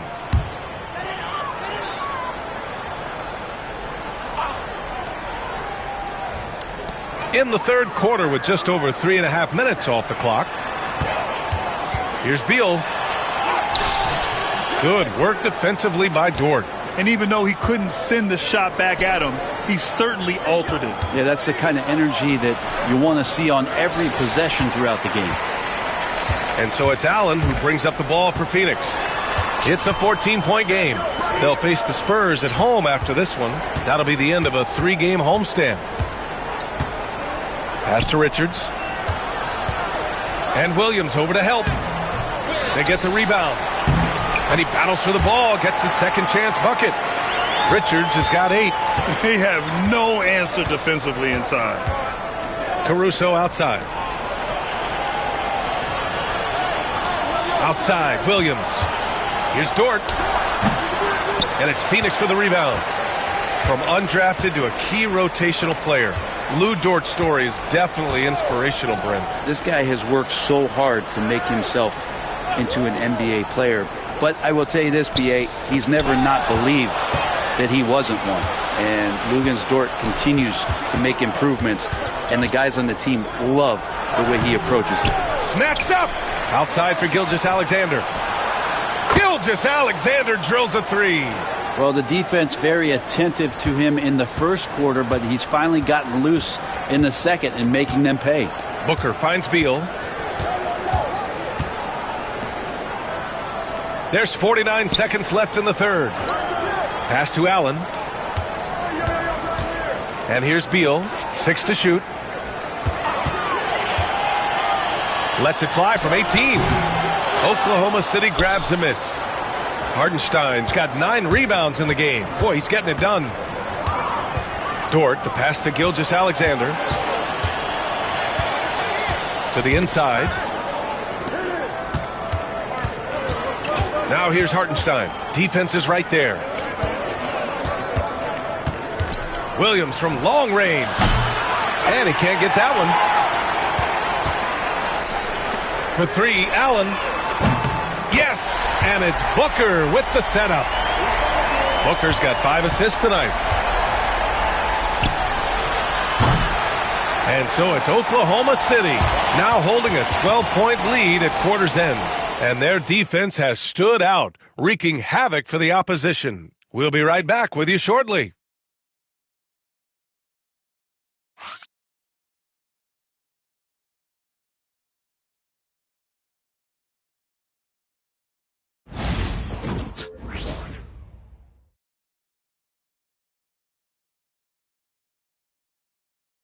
And now let's take a listen in on head coach Mike Budenholzer. Just keep grinding. Keep getting stops. The offense will come.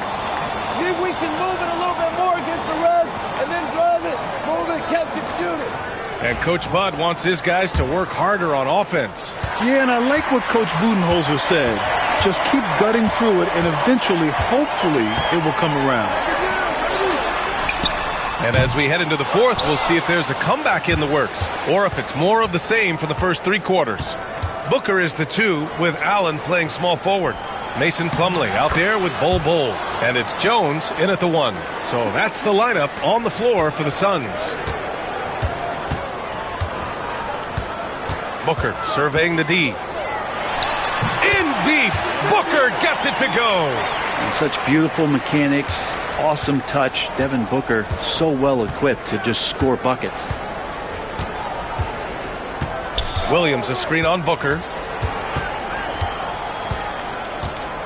Now here's Wallace. Booker defending. Wallace the pass to Wiggins. Now Caruso. Gilgeous-Alexander from outside. Sends it home from 3-point land. Gilgeous-Alexander's got 12 points here in the second half. Suns trail by 15. Outside Jones. Pass to Plumlee. Here's Booker. Launches it.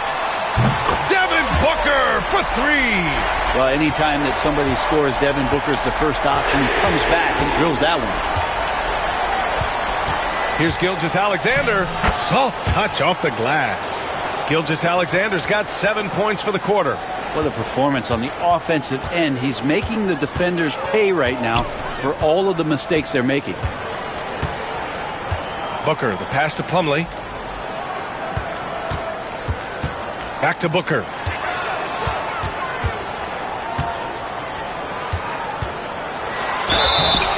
And a foul called on the way up.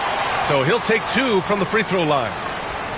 It's on Cason Wallace. I like when Devin Booker's decisive about forcing the action. It's clear the defense is respecting his ability to score the ball.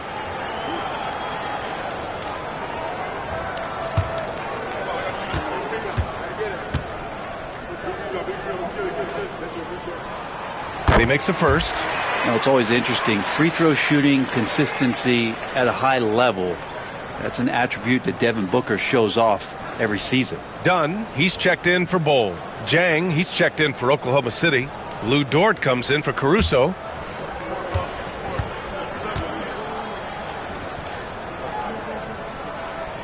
That one falls, so he hits both of them. Known as one of the purest scorers in the game, Booker's main focus remains competing for championships. Here's Gilgeous-Alexander. Strong finish by Gilgeous-Alexander. And he was dominant in their last outing. And the same thing here tonight.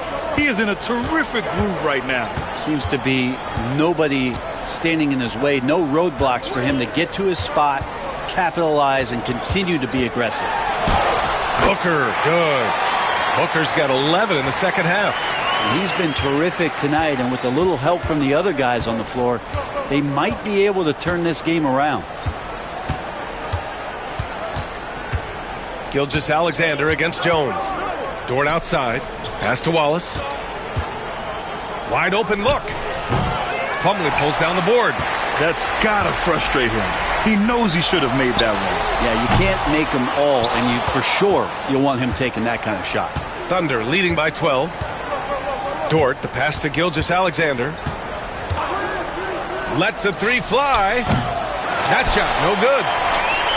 The Suns have gone 3 of 5 since this fourth quarter started. And Allen gets it to go. After a brutal first half from the field, their shots are finally starting to fall.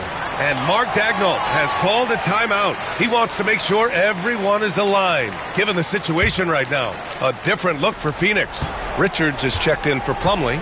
O'Neal comes in for Allen. And it's Bradley Beal in for Jones. Let's check in with our reporter, Allie LaForce. Thanks, guys. Mark Daigneault had some words for his team over the last break.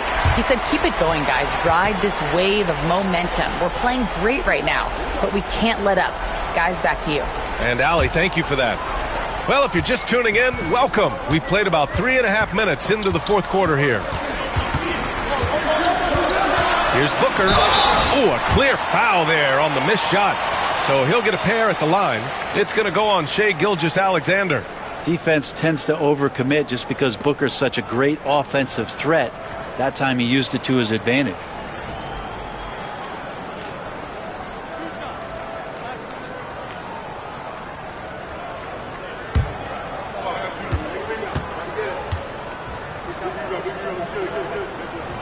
The first free throw is good.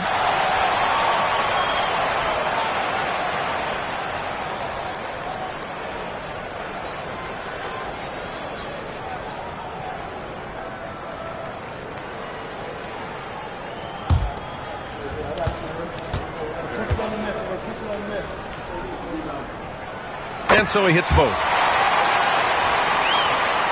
A little over 3.5 minutes in the books now in this fourth quarter.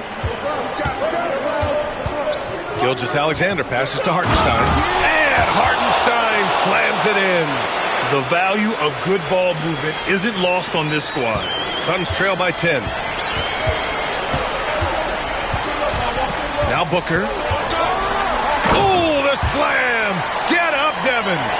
Booker firing on all cylinders, and this guy is one of the toughest in the NBA to slow down. Booker against Gilgeous-Alexander. Back to Dort. Pass to Gilgeous-Alexander. O'Neal pulls it in. Great work by the defense. That's the intensity coaches want to see. Outside for Booker. Hits the trifecta. And now just a 5-point Oklahoma City lead. Well, Booker is the leader, and you got to trust him in that spot. Here's Gilgeous-Alexander. Connects on the foul line jumper. Gilgeous-Alexander's got 11 points in the quarter. Well, him dominating the offensive end is what accounts for this lead. Just a very difficult guy to stop once he gets going. Booker no good. Oklahoma City leading by 7. Dort outside. Pass to Hartenstein. Holmgren with it for 3. That shot off. He had more than enough room to hit that. Just couldn't make it happen. Here's Booker. Oklahoma City grabs a miss. They led by as many as 18. Gilgeous-Alexander on the wing. Booker defending. Pass to Dort. Fires the 3. Richards pulls it in. And so it's Phoenix with it. They trail by 7. Now 8 seconds separating the two clocks. Outside Booker. Back to Dunn. Takes the 3. Some solid defense from Williams. Gilgeous-Alexander against Booker.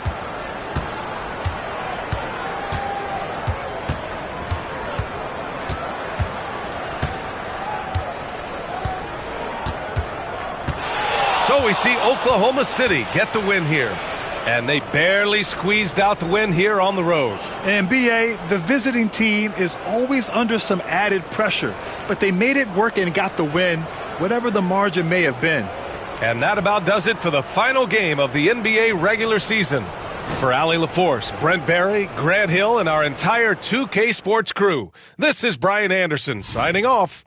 And now let's take a look at our player of the game, Shai Gilgeous-Alexander.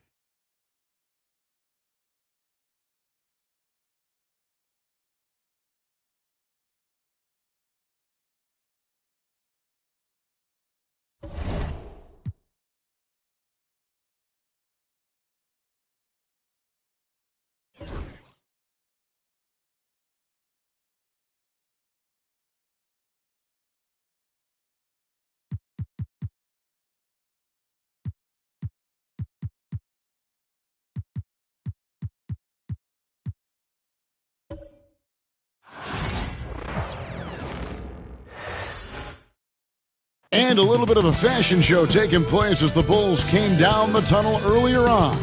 And now it's all about getting a win on their home court. Greetings, everyone. Glad to have you here with us on this Wednesday night edition of the NBA on 2K Sports. I'm Kevin Harlan. With me tonight, former NBA players Richard Jefferson and Greg Anthony, with David Aldridge joining us courtside. A moment now to look at the year-to-year scoring output and how it has been trending for Terry Rozier. And maybe it's shocking, maybe not too shocking, but the scoring trend over the last few years has been going down a bit. I'm sure it's something he's well aware of, and we'll see if that continues to be the case. So the opening lineup for the Heat, we've got Tyler Hero. Andrew Wiggins is out there with Adebayo. Then it's Robinson, and it's Ware in at the center. And for Chicago, Buzelis out there with Josh Giddey. Then there's Lonzo Ball, and it's Vucevic, and it's White in at the two-guard spot.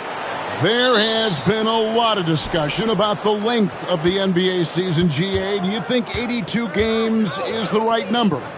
Well, I do. It's worked well for over 50 years, so why change it? And if we do change it, it affects records and how we compare the game across eras. Here's Ware, 4 on the shot clock. The Heat need to get a shot off. Nailed from three-point land. I like that. Get Wiggins something in rhythm, and he knocks it down. Pass to Buzelis. Giddey kicks to White. High post Vucevic. From 11 feet away, Miami grabs the miss. Let's send it out to David Aldridge, who caught up with head coach Billy Donovan. David? Now, they were raving about an opposing player, in this case, Andrew Wiggins. Coach said, I have tons of respect for Wiggins. 100% effort on both ends. Andrew can beat you scoring it, but he can also be a shutdown defender. High praise for Wiggins, the former first overall pick. Kevin? Okay, David, thanks. And so it's Ball with it. He brings it up for Chicago. It's a three-point game. Outside, White. White setting the pick for Giddey. Oh, good with the triple. White against Robinson. Pass to Wiggins.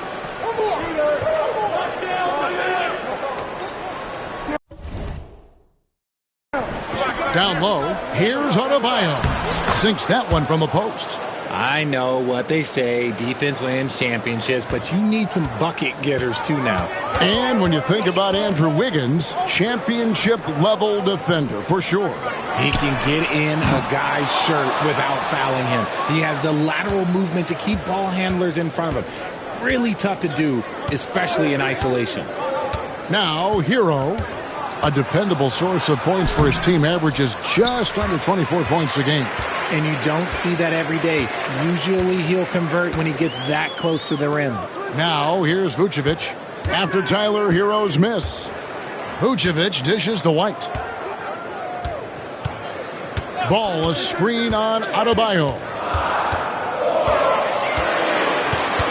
Here's Buzelis, and he hits it just before the shot clock expires. The Heat leading by 3. Pass to Adebayo. On the wing, Wiggins.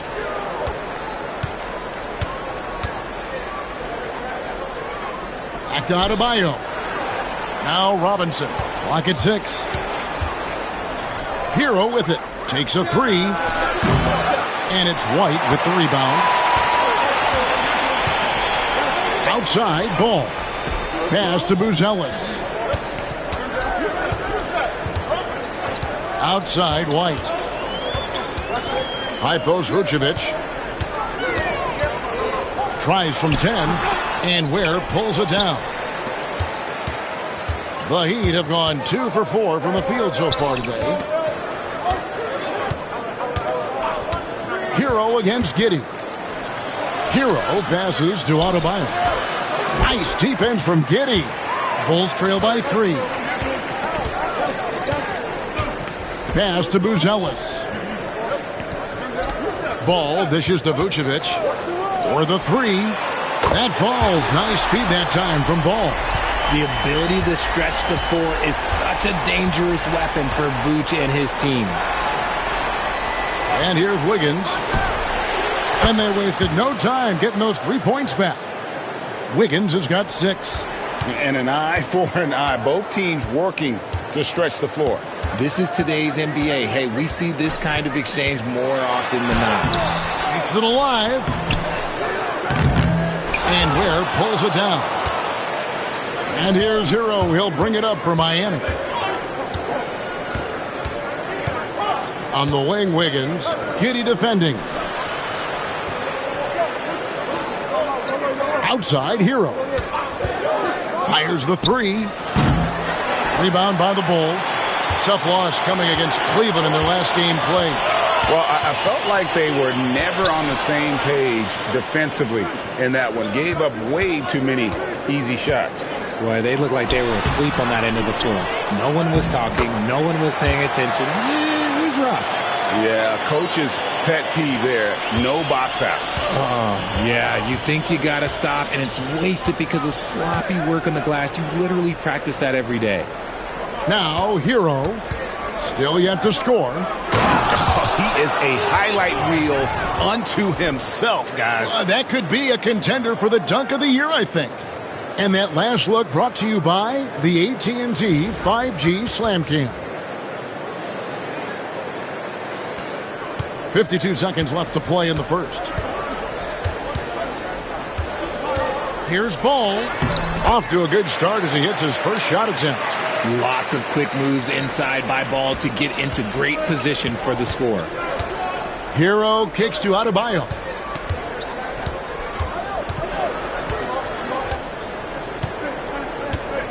Back to Hero.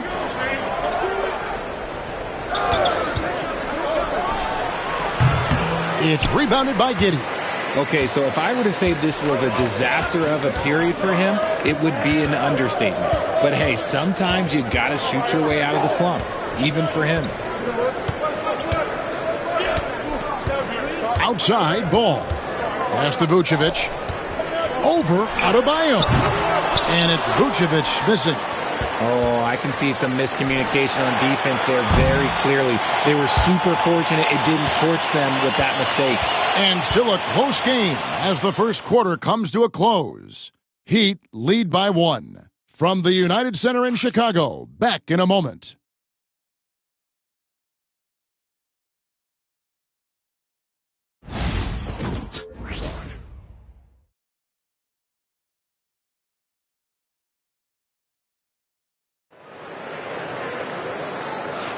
And getting going again here in the second quarter. Fairly close game so far.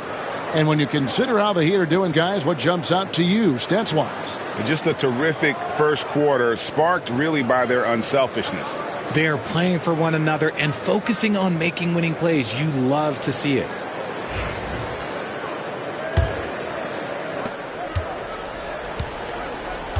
Here's Williams. They've got Jalen Smith. Kevin Huerter is out there with Carter. Then it's Buzelis, and it's Williams at the small forward. So that's the 5 in the game for Chicago.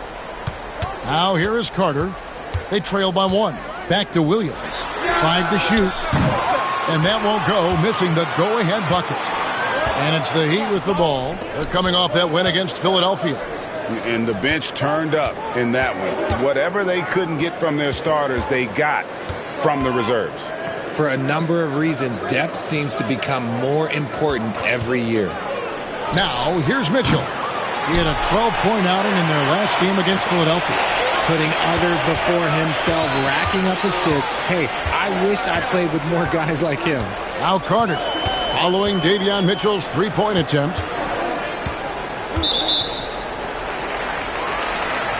Chicago making a switch here. Terry's checked in, and Miami also making a switch. Hawkins is checked in.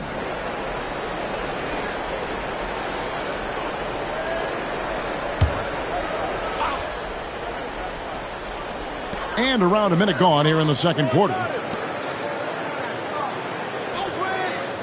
Now Terry. Shot clock at 6. Gets it to fall. A bucket from Herter. Herter's got the lead up to 1 now for Chicago. And here is Mitchell. Anderson a screen on Terry. Here's Mitchell. That one good for 2. Mitchell's got his first basket. Got it in close, and unless it's an open three, that's the key to efficient offense. And great for Buzelis. Basketball has been a part of his family for generations. Yeah, how about that? Both his parents played professionally in Lithuania, as did both of his grandfathers. And his dad now works for the Lithuanian men's national team as a physiotherapist. Here's Mitchell. The Bulls knocking down the 3. To the inside. Anderson. The layup off target. The defense ready for him on that possession. They had to be, because he is so strong in the paint. On the wing, Terry. Smith sets the pick for Terry.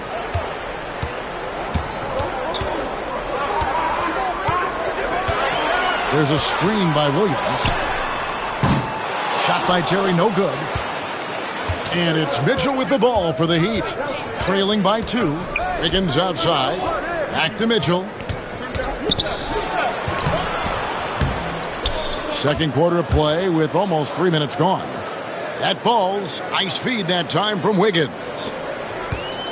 Bulls have gone 2 of 4 shooting the ball here in the second. Pass to Buzelis. And some nice ball movement here by Chicago. Terry looking over the floor. From the arc. Hawkins with the rebound. Anderson outside. Wiggins outside. From outside, off the mark. Rare you'll see him miss such an open look. Mitchell against Terry. Back to Herter. Screen by Smith. Three-pointer. Rebound by the Heat. And following this one, they'll take on the Hornets in New Orleans. That'll be the second of this 2-game road trip. Now, here's Mitchell. Looking at his point production, he averages almost 8 points a game. To the paint, here's Anderson. And trying for the go-ahead basket, it doesn't go in. Herter on the wing. And the league giving a bit more leeway, GA, to defenders. As a hard-nosed defender yourself, I'm sure you like that change. Oh, I do. I mean, we all love the intensity of playoff basketball. So why not bring a certain level of physicality to the regular season? And timeout is called by Eric Spoelstra. He's ready to talk things through with the team.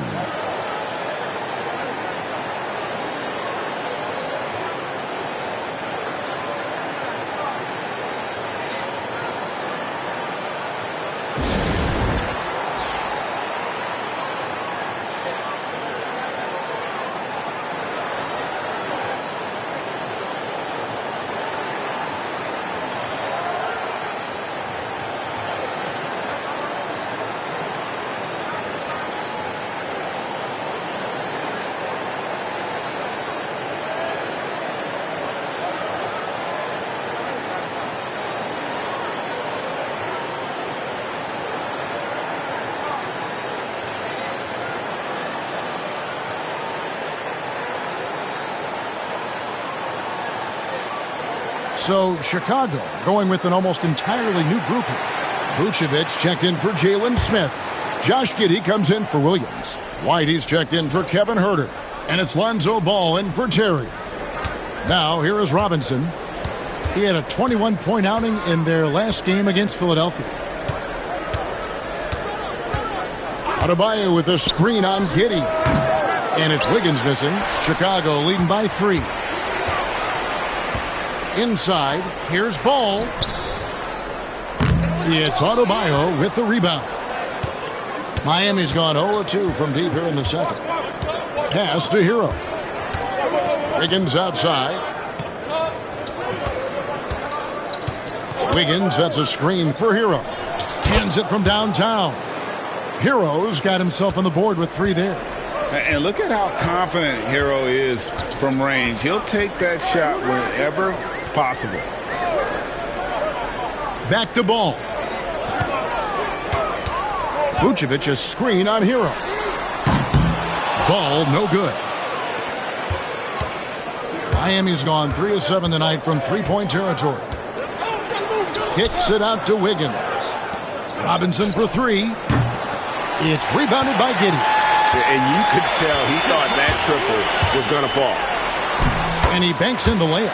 And I love watching Giddey take it strong to the basket. The D has got to be aware of it. Ball against Hero. Excellent D there from Ball. White left side. Lays it up off the glass. Now it's a 4-point Chicago lead. And those are the kind of nice inside looks they've gotten here in the first half. And that's it for the first half of action. What's been a very close game here. Bulls out front. They lead by 4. And we'll be back right after halftime for the start of the third quarter. We'll see you in a bit.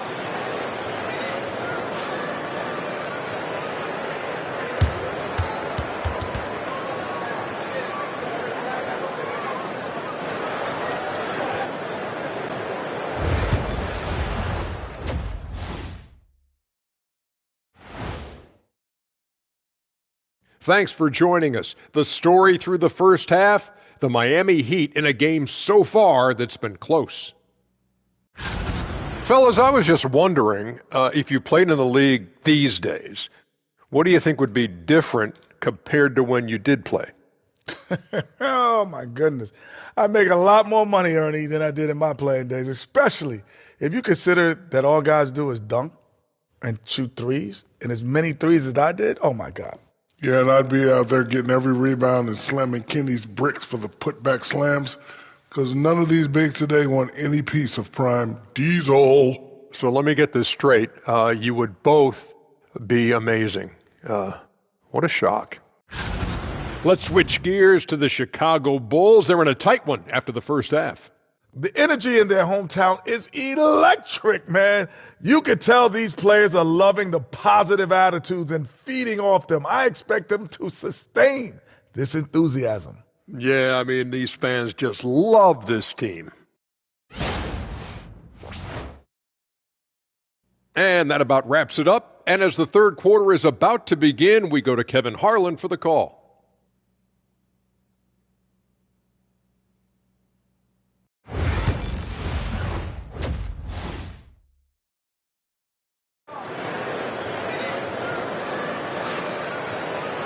And as we get into this third quarter, as we've seen so far, neither team able to create much separation on the scoreboard yet. Andrew Wiggins really making a difference here. And even with the defense shading towards him on every trip down, he still finds a way to come up big. He's just that good. You can plan for him, but he just makes great adjustments on the fly. And we've got second half action for you. Thus far, a pretty evenly contested game. On the floor for Miami, they've got Andrew Wiggins. Hero out there with Robinson. Then it's Bam Adebayo. And it's Ware in its center. And Giddey gets it to go. Yeah, that was the third straight high percentage look the defense has allowed. The defenders have got to start putting bodies on bodies. Pass to Adebayo. And 2 free throws coming up, unable to get that one to go with all the contact. It's going to go on Buzelis. And Bam invites so much contact inside. That's how he earns that trip to the line. And he's got his first free throw of the game. He's hit his free throws at a pretty good clip this year, 77%.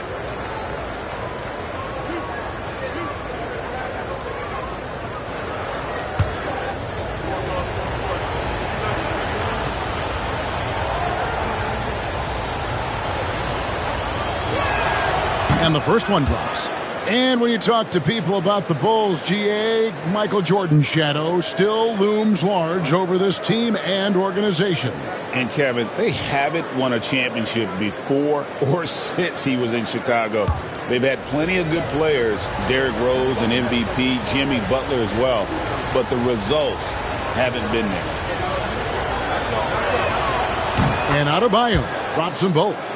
And you watch Adebayo, he really has everything you could ask for from that 4-5 position. Not a stretch big per se, and that's partly why he shoots such a high percentage. Chicago shooting their first shots of the night from the charity stripe. And they've shot the ball well this season in terms of their attempts, 81%. Take a break. Take a break. 2 shots.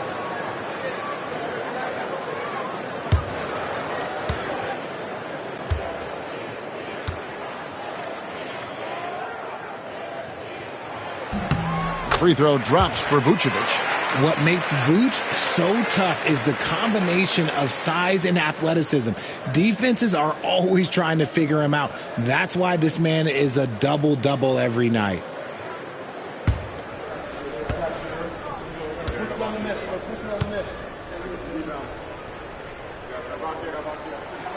And both free throws good for Vucevic. It's always nice to see a big fella be able to knock down some free throws and make teams pay from the line. And now the latest from our reporter, David Aldridge.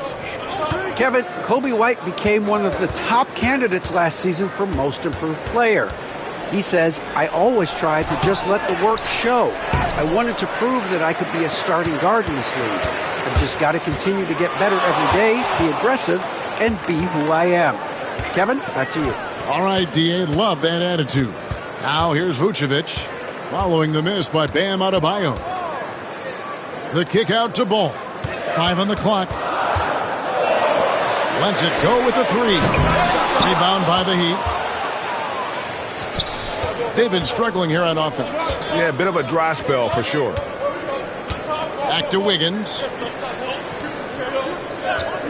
Heat moving the ball around. From deep, Adebayo hits the 3-point bomb. Adebayo's got 5 points now in the quarter. No hesitation from Adebayo there. Had to love seeing him taking this shot with confidence. And the timeout called here by Billy Donovan. He wants a minute here to get things straightened out with his team.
And, of course, free throws always so important. Here are the leaders.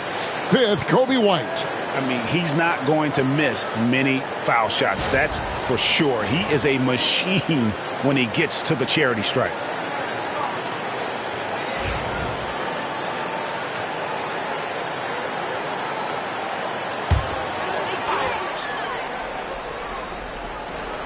On the wing, Giddey. The 11-footer. It's hauled in by Bam Adebayo. Adebayo's got his 5th rebound in this one. It's Hero with the drive. Offensive rebound. All right, a chance to look at the stats for White. A wonderful string of games he's put together here lately. He's right around 29 points a night, 4 assists and 3 rebounds. And you look at his huge role in their offense, a major contributor as far as putting up points. He's just a natural scorer and someone this offense leans on to help shoulder the load and lead the charge.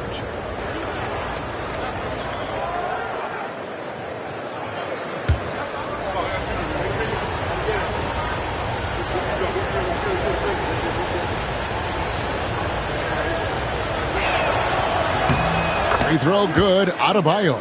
And attitude plays such a big role in Adebayo's game. This guy is a worker. Doesn't mind getting his hands dirty if it means getting his team ahead.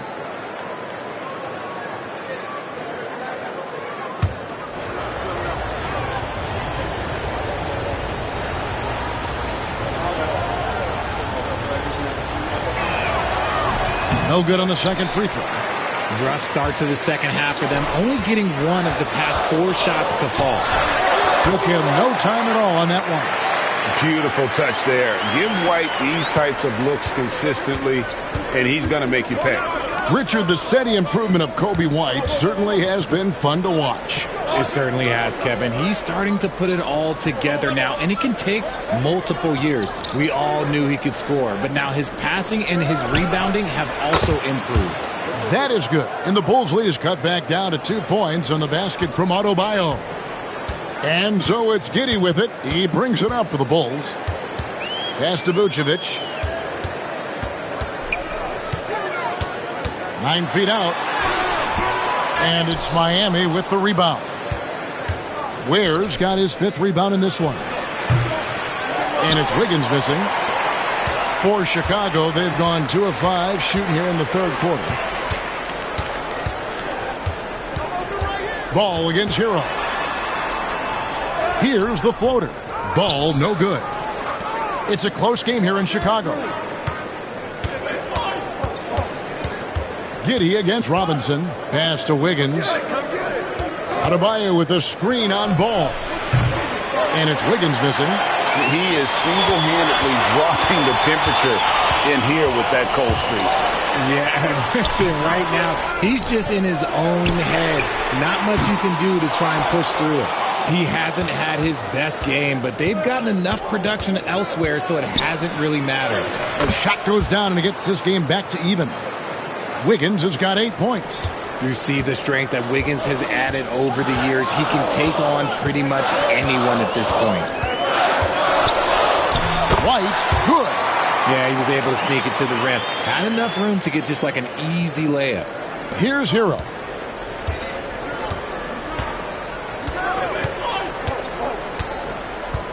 Pass to Adebayo. 1:51 left in the 3rd. And here's Hero. That's good on the assist by Adebayo. Oh, a dead-eye shooter. Hero is always ready to snipe it off the feed. And the timeout called here by Billy Donovan. He wants to check in with his team and regroup.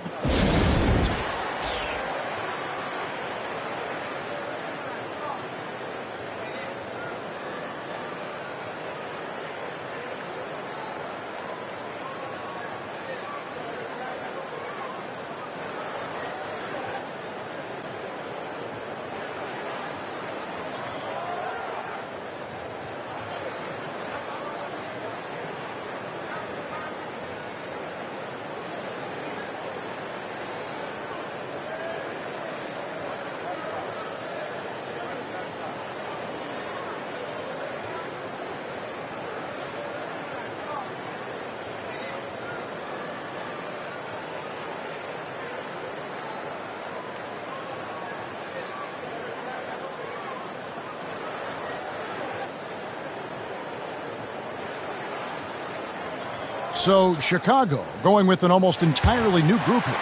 Zach Collins checked in for Vucevic. Jalen Smith comes in for Buzelis. Patrick Williams, he's checked in for Lonzo Ball. And Kevin Huerter subbed in for White. Now, here's Collins. Looking at his numbers, he's averaging about 6.5 points a game. 6 on the shot clock. No one near Huerter as he lets it fly. And good. He got the English that time as it falls. A true marksman. If Huerter takes a shot, you know he feels good about it. That's a 2 from Rozier. And not going to go. He misses the first attempt on the night.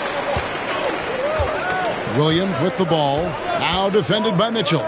Getting no one around him. Buries it from three-point range. And it's a 4-point Chicago lead. And not a guy who takes a ton of threes, but Giddey can knock them down if you let him. Pass to Adebayo. 46 seconds left to play in the third.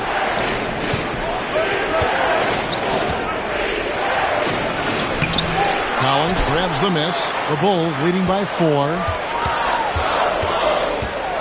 Here's Huerter. It's hauled in by Bam Adebayo. Adebayo's got his 8th rebound here tonight. Mitchell with it. Shot and game clock separated by 5. And he could not get that one to go. Out of contact, and he'll go to the line for 2. It's nice to see Rozier being the aggressor, dictating the action, putting the defender on defense.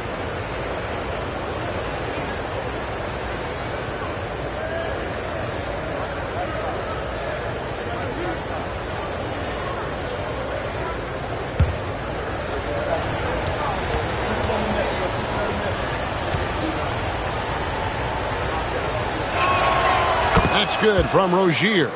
You know, and every year it just seems like Rozier gets better. You see his drive, the hunger, the desire to keep improving.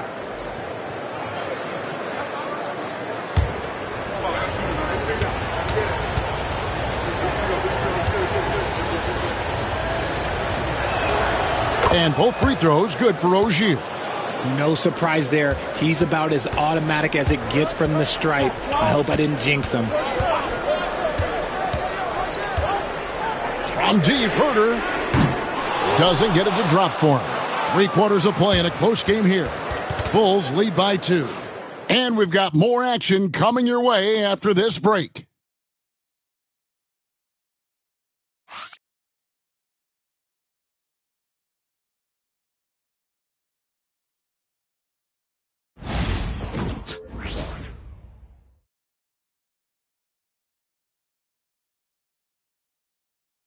And a quick look now at the State Farm assist of the game. Yeah, an easy choice tonight. Look at the precision on this pass. Put it on a platter for him. You've got to admire the vision just as much as the accuracy. Not many players can even spot that pass.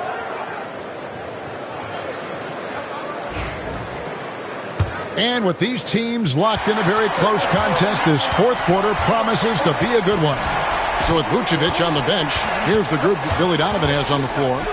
Jalen Smith is out there with Zach Collins. Then it's Kevin Huerter. Then there's Carter. And it's Williams at the small forward. And some stats here, guys. The scoring breakdown for Chicago. Oh, they've been punishing the inside defense consistently in this one. Look, it's been a very productive area of the floor for them. And we're also seeing a lot from them at the arc in this one. Tonight, it's been all about that 3-ball for these guys.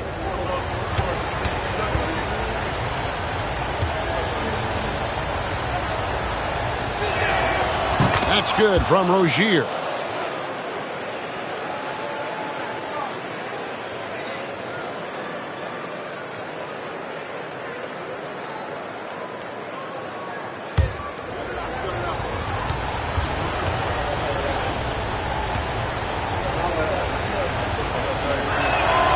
And both free throws good for Rozier. Into the Bulls, shooting under 40% all in all for the game. Huerter passes to Collins. And he makes that one. Collins has got his first bucket in this one. Miami trailing. Here's Rozier. It's rebounded by Herter. Pass to Collins. The lead pass was put in just the right spot. And the Bulls lead by 4. And defensively, guys, they've been unable to shut down the middle. Now Mitchell. And Love has it in the corner. And that's out of bounds. Miami will retain possession. Phillips, he's checked in for the Bulls. Johnson, he's checked in for Miami.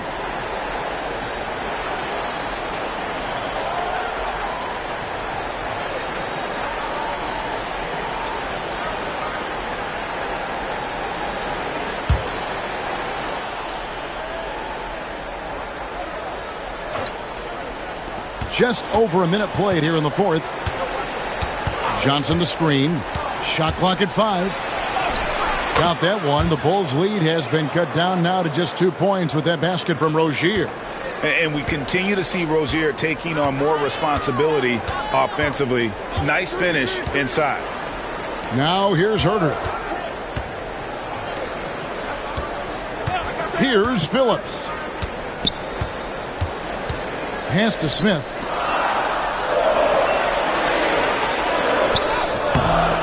Rebound by the Heat. Jaquez has got 4 rebounds now tonight. Mitchell passes to Rozier. That doesn't go in. Had a chance, though, to take the lead. Bulls have gone 2 of 3 from the field to get the fourth quarter started. To the middle. And here's Herter. Smith right side. Makes it off the glass. They are just killing them on the interior. Just under 2.5 minutes gone here in the final quarter. And timeout is called by Eric Spoelstra. There was no hesitating. He wants to talk to the team right now.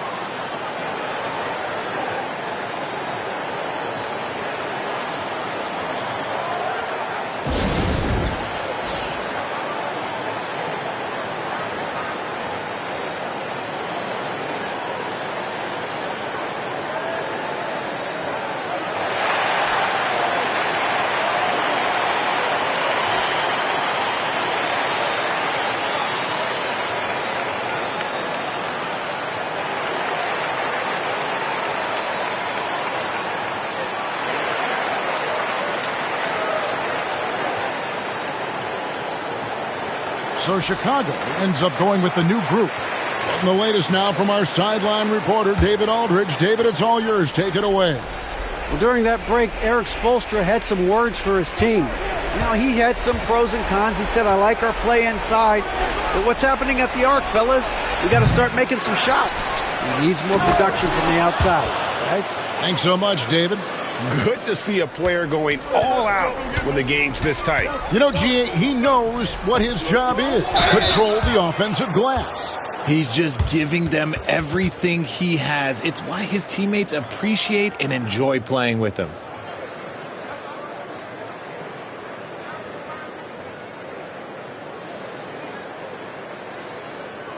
Take a break. Take a break. 2 shots.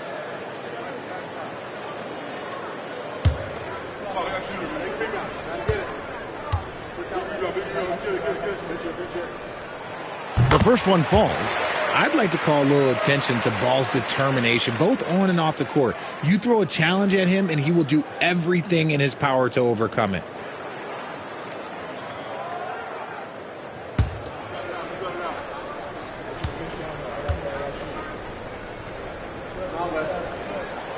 Ball hits them both.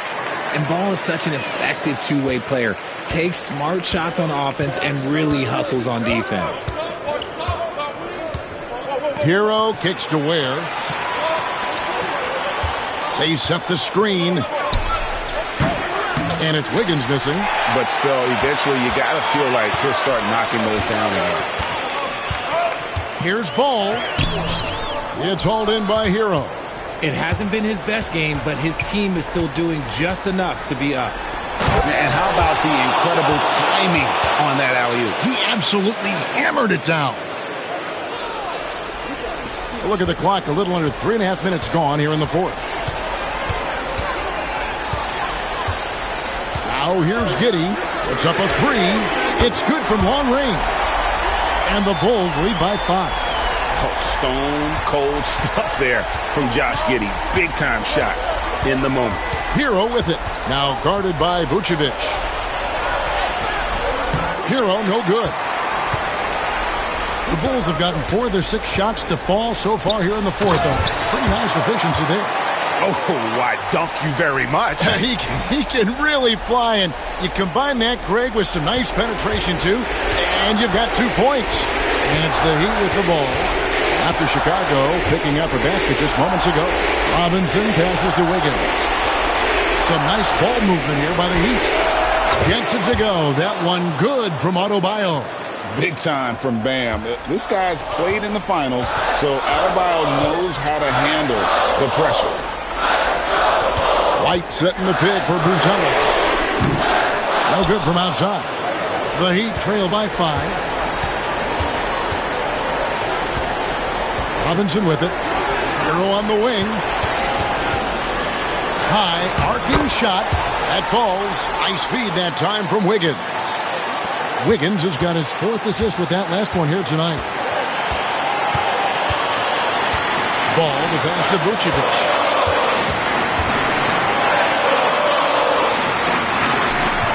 Got him with the pump fake, but couldn't finish. Miami's gone 0-3 so far in the fourth quarter from long range. He's quick down the lane. The D had to reach out to stop Wiggins.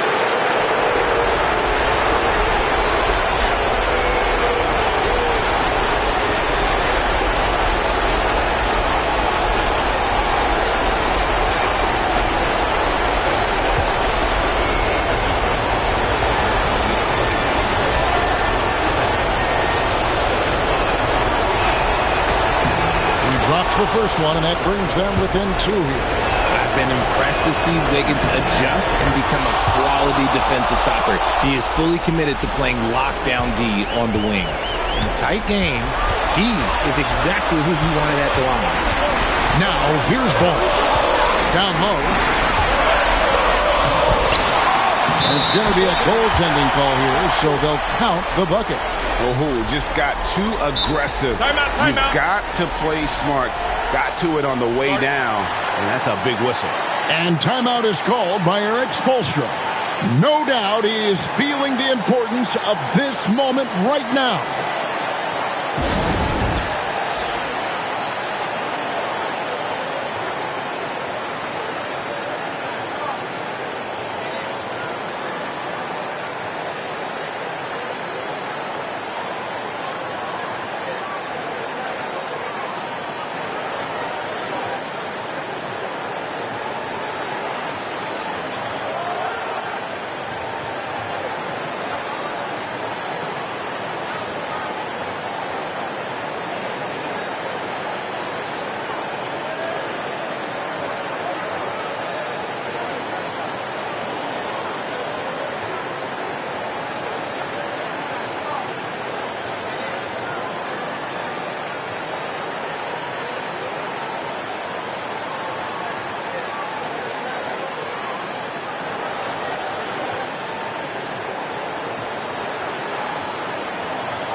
There's 48 seconds left to play in the final quarter. Here's Hero. It falls! And that shot brings them to within just 1. and you can't get a bigger bucket than that. What a huge play, coming through when it matters most. Inside. And it's Vucevic missing. Here's Robinson. It's in! Oh, great job moving the rock by Hero. Not a ball stopper. Tyler is a team player. And the timeout called here by Billy Donovan. And he knows there's no room for mistakes and wants everyone on the same page. So I'm looking at the clock, and guys, the situation. What do you think we're going to see next? Yeah, always intriguing to see what a coach draws up in this situation. If they've got a surefire quick bucket play, let's just say now's the time to use it.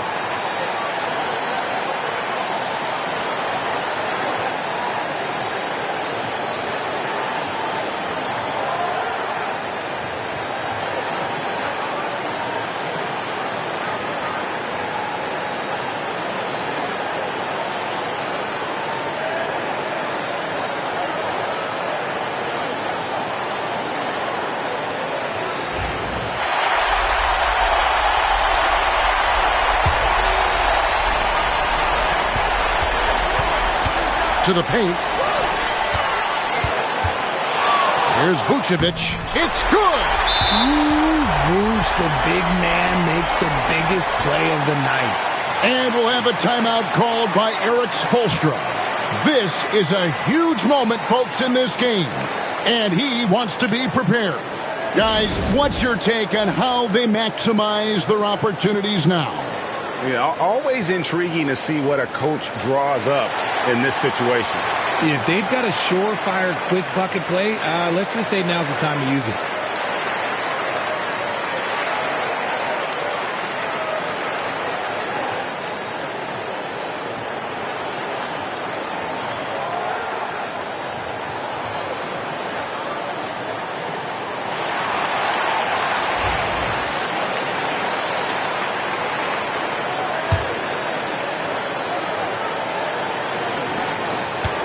And here are the Heat now.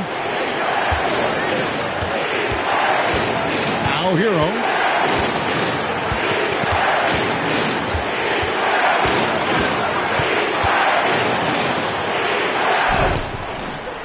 No good. And so the big win by Chicago in a tight game.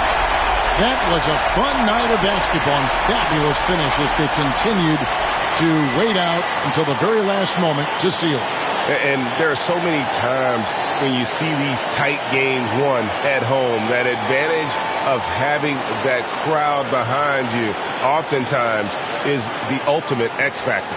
That's it, folks. The NBA regular season is in the books. And so for Richard Jefferson, Greg Anthony, and our reporter David Aldridge, I'm Kevin Harlan. Thank you for tuning in to watch the NBA on 2K Sports. And as we leave you, let's take a look at our player of the game, Nikola Vucevic.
Oh, say does that song.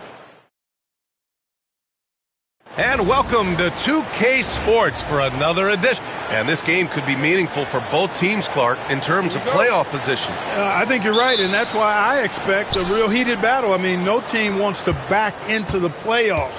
You want to come in on an uptick and playing good basketball. Let's take a look at our starters for Denver. Brown and Porter Jr. are the 2 and the 3. Gordon and Jokic together in the middle. And it's Murray in at the point. Now here's Levine.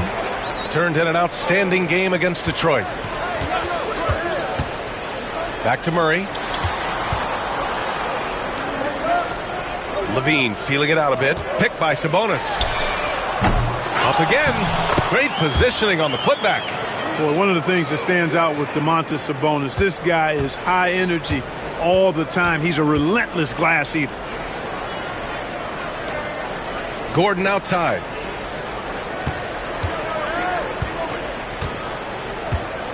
Jokic with a screen on Murray. Clock at 6. Here's Gordon. Oh, can't get it. Misses his first attempt. Probably should have scored there. He usually does. Pass to Murray. Levine with it. DeRozan outside.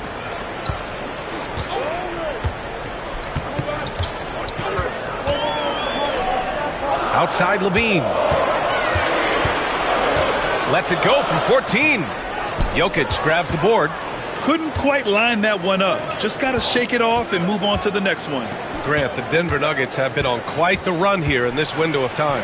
Yeah, B.A. It's all working for Denver in recent years. This is a well-constructed team that they play as a unit, and it makes it so difficult to try to get the best of them. Sinks it from distance. How about that smooth shot from the arc for Porter? He's got such a confident release and deep range, too. Now here's Levine. So versatile on offense, averaging around 23.5 points per contest. That's how you up the ante. Come right back at him. A little back and forth from long range. I love it. That's a terrific answer there. Now here's Jokic. Pass to Brown. Porter with it. Oh, and he got fouled on his way up. He'll head to the line to shoot 2. And 6'10" with laser-accurate quick release. Clark, Michael Porter Jr. can make the game look so easy. It looks to me like he's really settled into his role, and he's embraced that. And he's worked through his own injury challenges, so there's a level of perseverance and resilience and grit that he's put into his book bag along with that fluid stroke and his athleticism. He's become a better rebounder and a better defender as well. I really like what he's become to this point in his career as a player. And, you know, when Porter Jr. is healthy, I mean, he's got a lot of game. This guy is versatile. He's got good size. He's a multi-dimensional talent.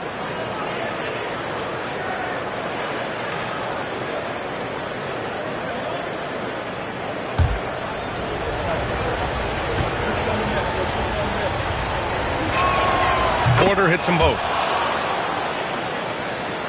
And just under 2.5 minutes elapsed here in the first. And let's swing it over to the sideline and hear from Allie. I had a chance to catch up with Sacramento's head coach. As you might expect, he's got his hands full on how to deal with Nikola Jokic. Coach explained so much of their offense runs through him. He's always operating with the ball in his hands. We'll need to do our work early. Don't let him get comfortable when he has the ball. No doubt about it, the Joker is the cog in this offense. Brian? All right, Allie, thanks once again. Jokic able to play through contact and seems unstoppable when he's that close to the hole. DeRozan passes to Murray. Back to DeRozan. Fires from deep. Brown grabs the board. The Nuggets have gone just 2 for 4 from the floor. They kick it out to Murray. Pass to Jokic. Now here's Porter. Here's Jokic. He's guarded by Sabonis. The offensive rebound. And Jokic throws it down.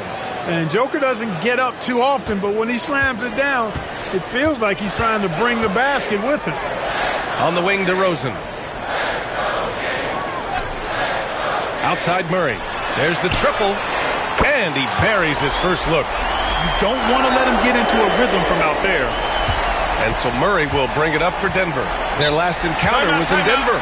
The last time they faced this team, they were very aggressive, found numerous ways to get themselves to the line. Yeah, a significant differential in free throws made. I mean, give them credit. They capitalized on those opportunities. And so it's Michael Malone here calling timeout. He wants a few moments to regroup with his players. And Sacramento with some changes. Malik Monk's checked in for Zach LaVine, and it's Carter in for Ellis. Watson, he's checked in for the Nuggets. Russell Westbrook comes in for Brown. Murray passes to Watson.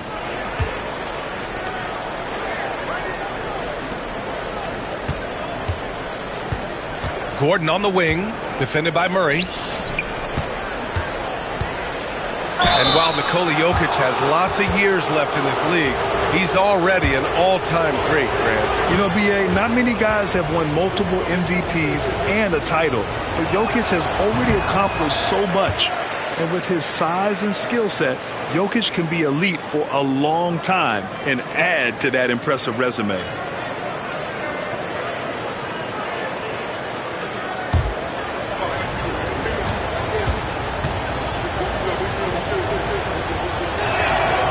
And he can't hit the second. And that's surprising. He's usually automatic at the free throw line. Well, Grant, in the spring of 2024, a remarkable streak ended.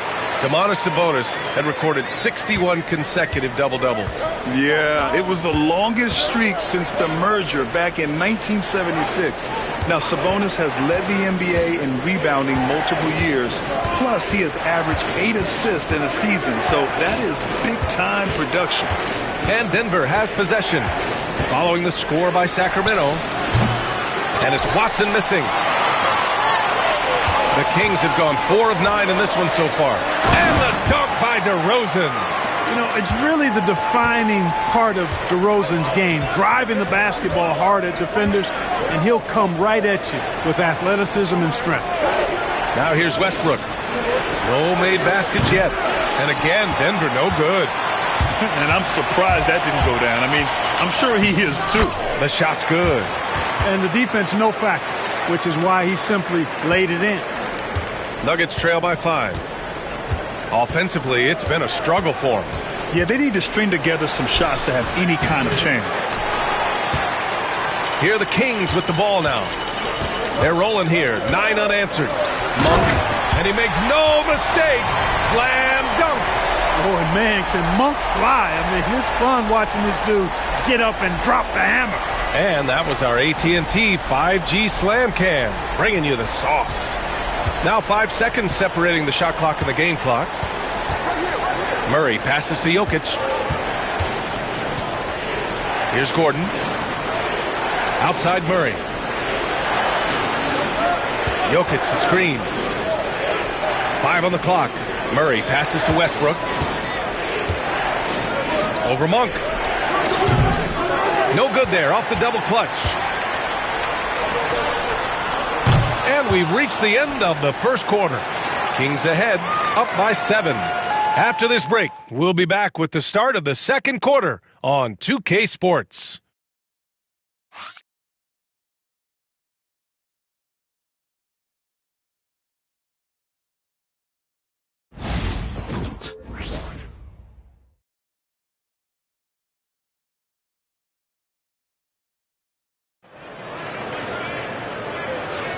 And for those of you just tuning in, second quarter action is where we are. And guys, for the Kings, what jumps out at you stat-wise? Well, it's simple. When you can dominate the boards at both ends, you can control the second chance touches. And, you know, their rebounding advantage has been glaring, simply outworking them on the boards for that entire first quarter.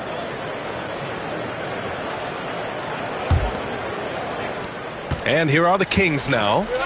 7-point game, biggest lead so far. They defeated Detroit in their last game. And most of the arena was totally against them.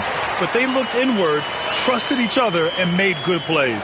Well, you know, the cohesiveness was evident out there. These guys feel like they can win in any arena. And they proved it that game. On the floor for Denver, getting going in the second. Dario Saric is out there with Zeke Naji. Then there's Russell Westbrook. Then it's Michael Porter. And it's Watson in at the 3 spot. All right, let's get a report from Allie. KBA, the Denver Nuggets are building for the long haul. Their philosophy has been to draft polished prospects. LaVine throws it down off the lob. And Grant, we know the importance of the veteran leaders on a team, but not every vet wants to accept a mentorship role. Very true, B.A. In your later years, that role becomes a blend of playing and kind of coaching. Not everyone is cut out for that. And there's Porter on the assist by Saric. Porter's got 7 points in the game. You got to push Porter Jr. out of the paint because he's so skilled at capitalizing down there. Here's Levine. Rebounded by Denver. Outside Watson. Pass to Porter. To the paint. Here's Westbrook. Lays it up and banks it in. One thing you can count on with Westbrook, he is always in attack mode. That's 24/7. Valanciunas with a screen on Westbrook. Monk for three. Not going to go that time.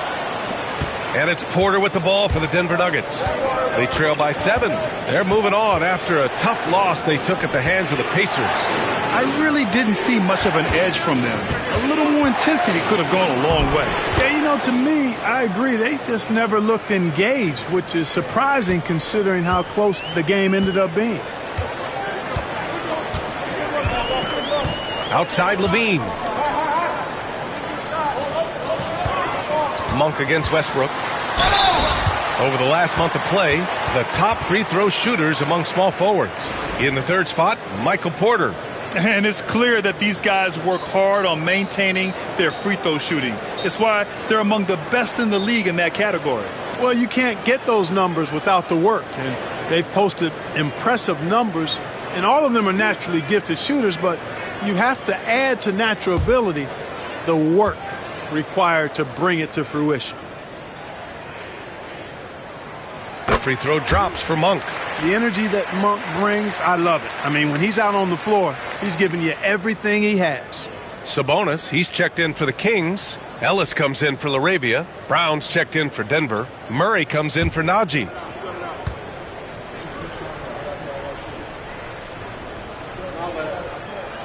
And Monk drops them both. Two-part equation. You have to be aggressive enough to get to the line, then talented enough to sink them. And so it's Michael Malone here calling timeout. And we might see some changes. Coach potentially looking to adjust.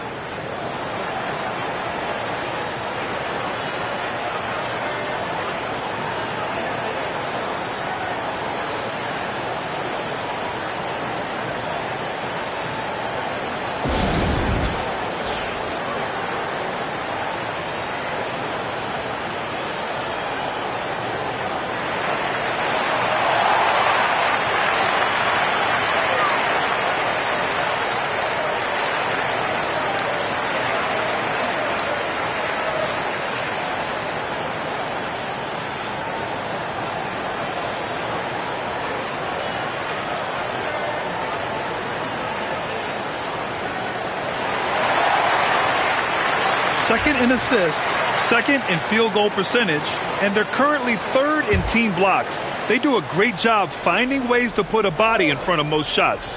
And you brought up their number 2 assist ranking. Their attitude is that the offense has to involve everyone on the floor. The ball's always moving. No one standing around. Murray passes to Saric. Here's Porter. Ooh, a little luck that time as it drops. Porter's got 4 points this quarter. They have no answer defensively inside. Yeah, and that's 4 straight field goals now they've allowed from point-blank range. Can't happen. Here's Levine for 3. Oh, the long-range prowess of Levine. Hey, he's one of the guys you don't want to give space to. Levine can do a lot of damage from deep.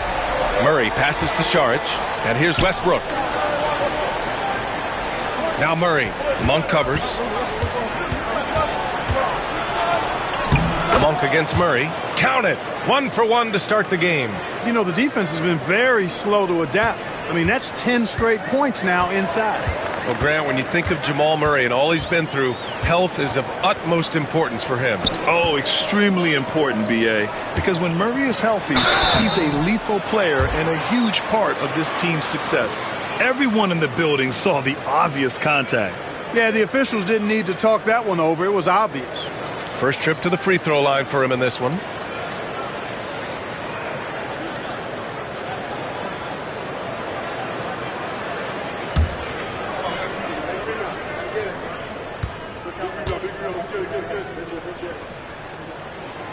And the first one at the line is good.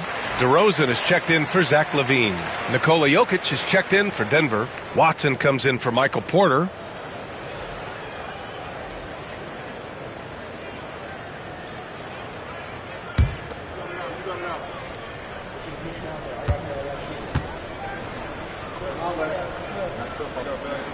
Both shots good from the stripe. Yeah, they're playing a much more physical game here in the second quarter. Boy, it certainly appears to be the case. I mean, they've spent a lot of time at the foul line this quarter, and that's the result of attacking the rim and being physical. Here's Jokic. Rebound by the Kings. Sabonis has got his 4th rebound in this one. Here's Monk. The rebound by Murray. Nuggets trail by 8. Westbrook left side. Pass to Jokic. Shoots over Sabonis. And it's Jokic missing. Sacramento has gone 1 of 2 from deep in the second quarter. Here's Ellis. No points so far. DeRozan outside.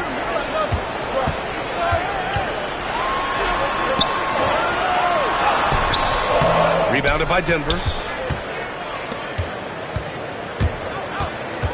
1:29 left in the first half.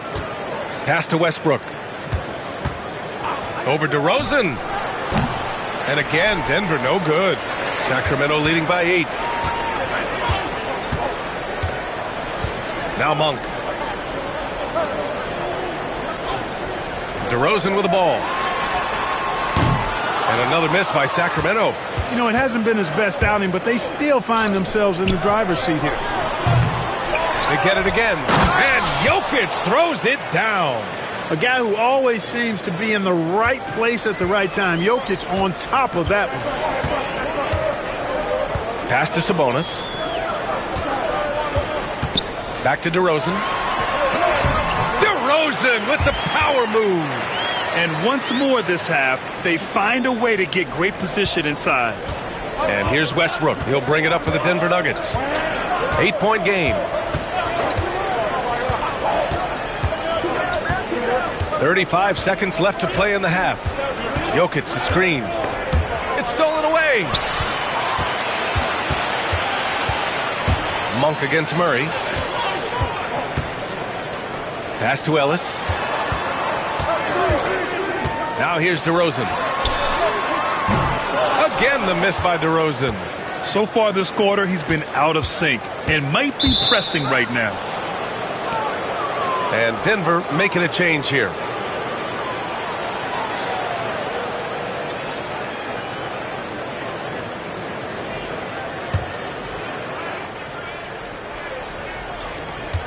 Eight seconds left to play in the second quarter.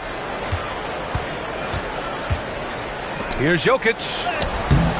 Nice D from Sabonis. And so it's the Sacramento Kings up by a healthy 8 points at the end of the period. They've done a great job containing Westbrook. And with his explosiveness, that is not an easy task. More NBA on 2K Sports right after this.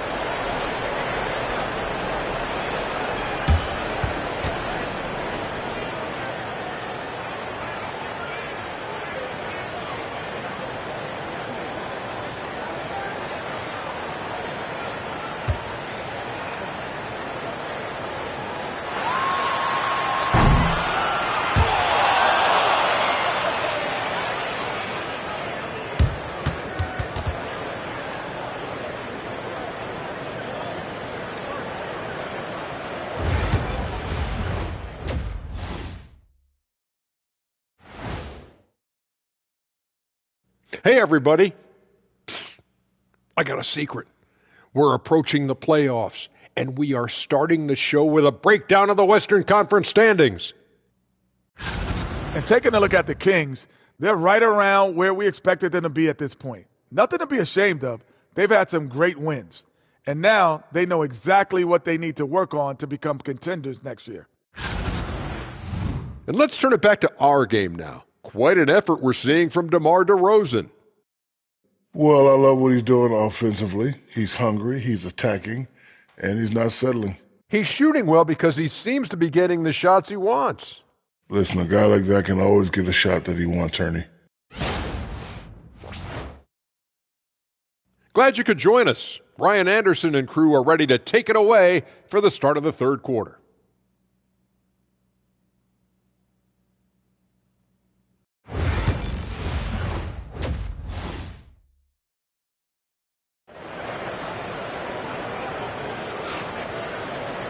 And happy you could join us. We've got 2 quarters left to go in regulation. Boy, you have to like what we're seeing from DeMar DeRozan. Through the first 2 quarters, he's been on fire. Explosive offensive performance. And you know what? I'll be interested to see just how much he's got left in the tank. That first half had to take a lot out of it.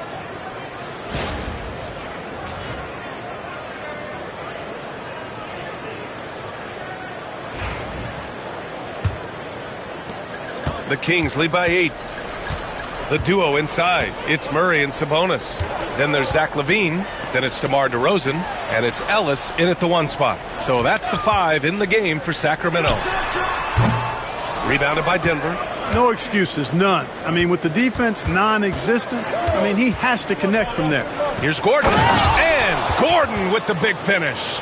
And this is Gordon's sweet spot. An awesome dunker who loves getting in tight and wrecking the rim.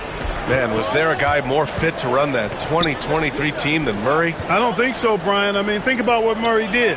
After coming off an ACL injury, he leads them to the finals along with Jokic and the rest of his teammates, and he went off in every playoff series. Tough shots, clutch shots, timely shots. Incredible stuff by Jamal Murray. Take a break. Take a break. 2 shots.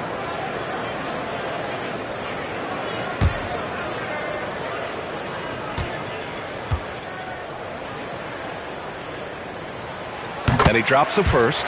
You know, when you think of Zach LaVine, his scoring comes to mind immediately, but he also rebounds effectively and passes it pretty good too.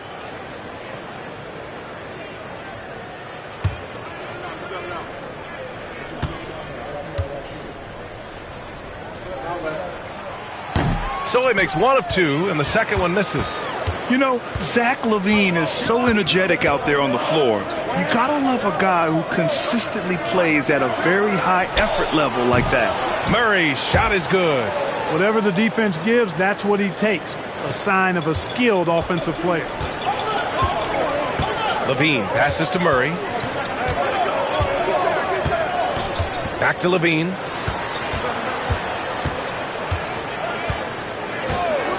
Puts it up.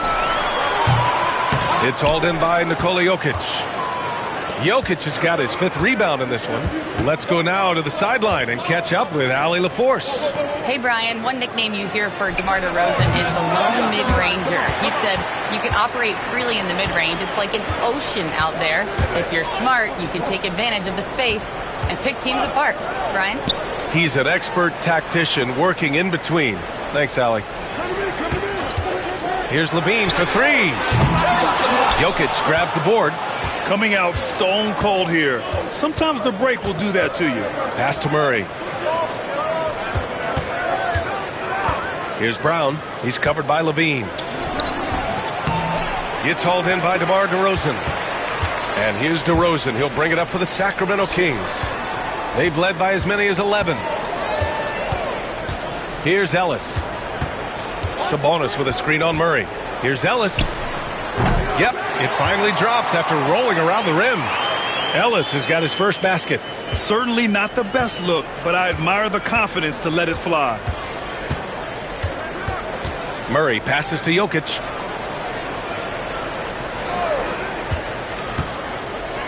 Pass to Porter. Gordon outside. 6 on the shot clock. The Nuggets need to get one up. Let's go with a 3. And again, it's Denver missing. The Kings lead by 6. Outside LaVine. And here is DeRozan. Outside LaVine. Now here's Sabonis. Covered by Jokic. Shoots from the block. And the shot goes in.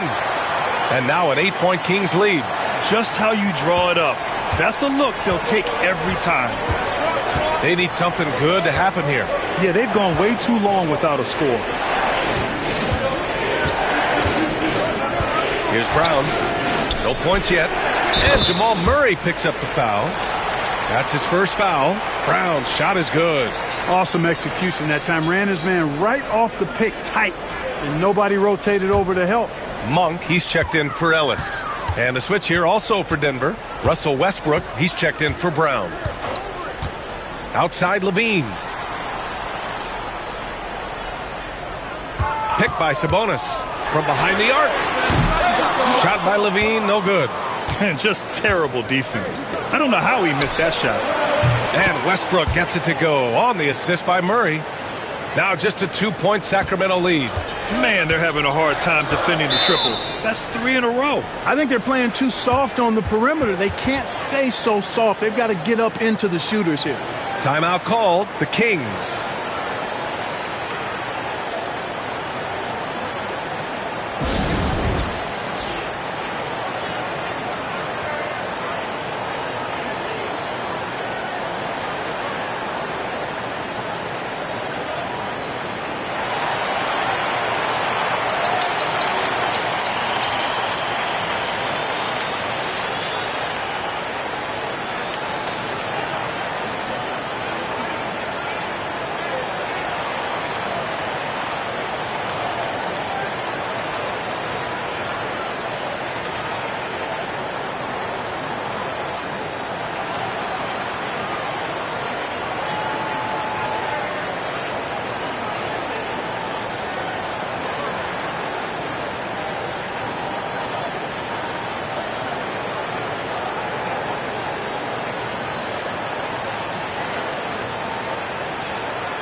And always fun to see which players have been the deadliest from three-point range. Zach LaVine, number 1. He's a shooter that defenses 100% have to go out and guard.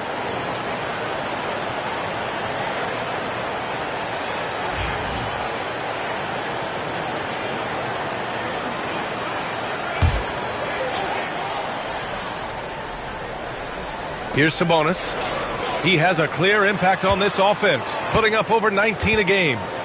LaVine finds DeRozan. Sabonis with a screen on Porter. Here's DeRozan. And another miss by Sacramento. One reason this game is so tight is because both teams are hitting the boards with reckless abandon. The battle to a standstill on the boards has really been something to watch. The game's not over yet. We'll see if one of these teams maintains more energy than the other going down the stretch. Monk for 3. Hits a three-pointer. Monk's got his third basket on the night right there. Nice looking pull-up jumper by Monk. I mean, when the defense lays off of him, he rises and shoots it with confidence. Back to Murray. Driving inside, and he converts the layup. Murray's got 5 points now in the quarter. Their spacing isn't quite as good as it was in the first half. They may need to hit more threes to stretch that defense. Sabonis, the pass to Murray.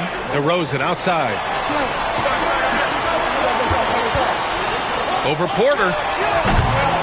Jokic grabs the board. Jokic has got rebound number 8 now.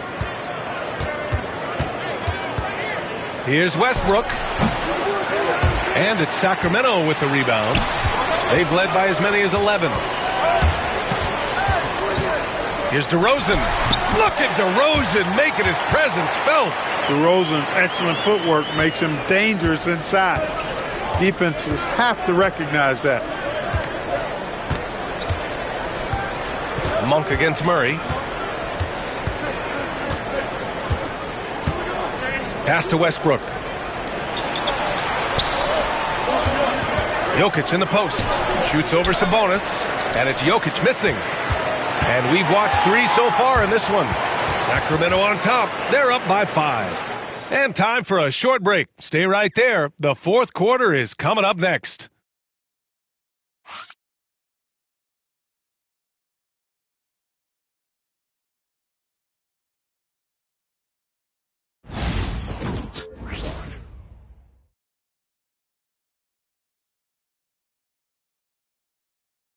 And let's take this opportunity to show you our State Farm assist to the game. And I'll tell you what, this was a no-brainer tonight.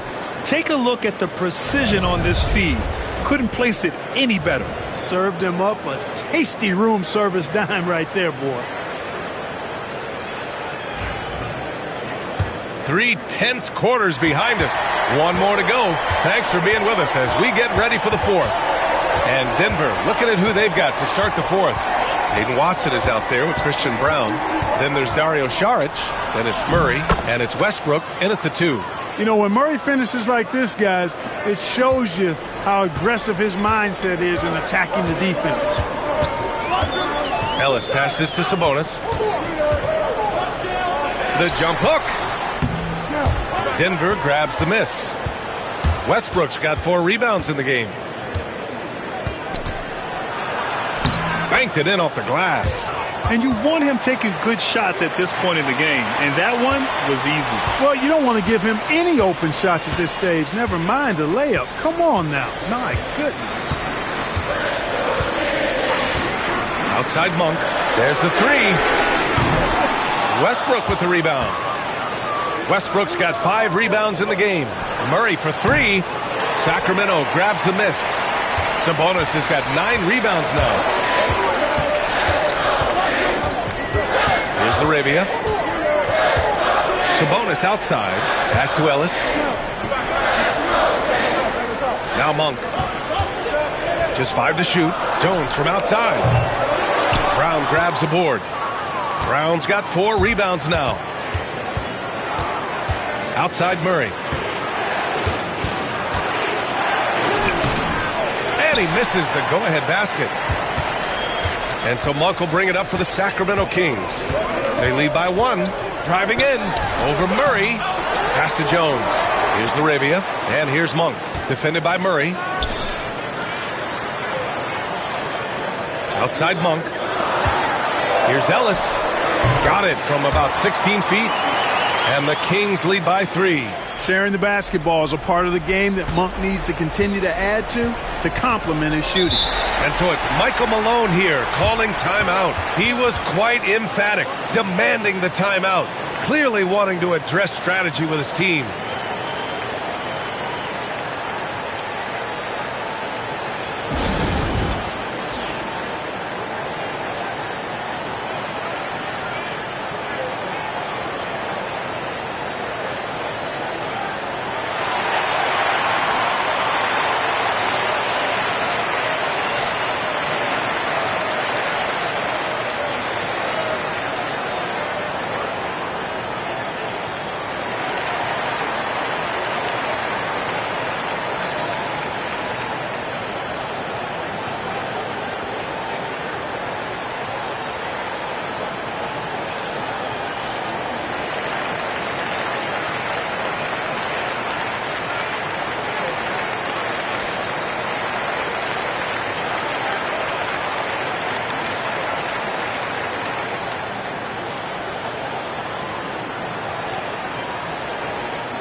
And a new group getting ready for the Kings.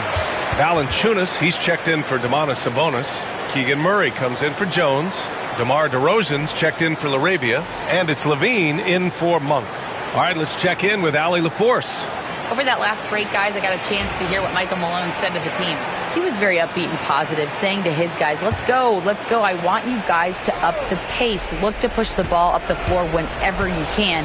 They cannot stop us in transition. Let's see how the team responds. Guys? Thanks for that, Allie. Westbrook left side.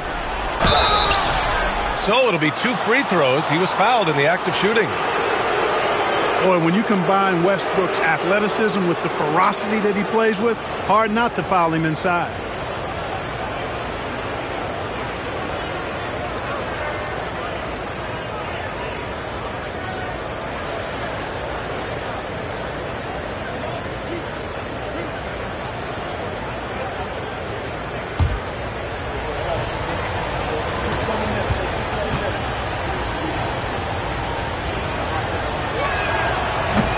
Knocks down the first one. Boy, the passion Westbrook plays with is infectious. He plays hard every second he's out on the court. Domantas Sabonis, he's checked in for the Kings. And a switch here also for Denver. Murray's checked in.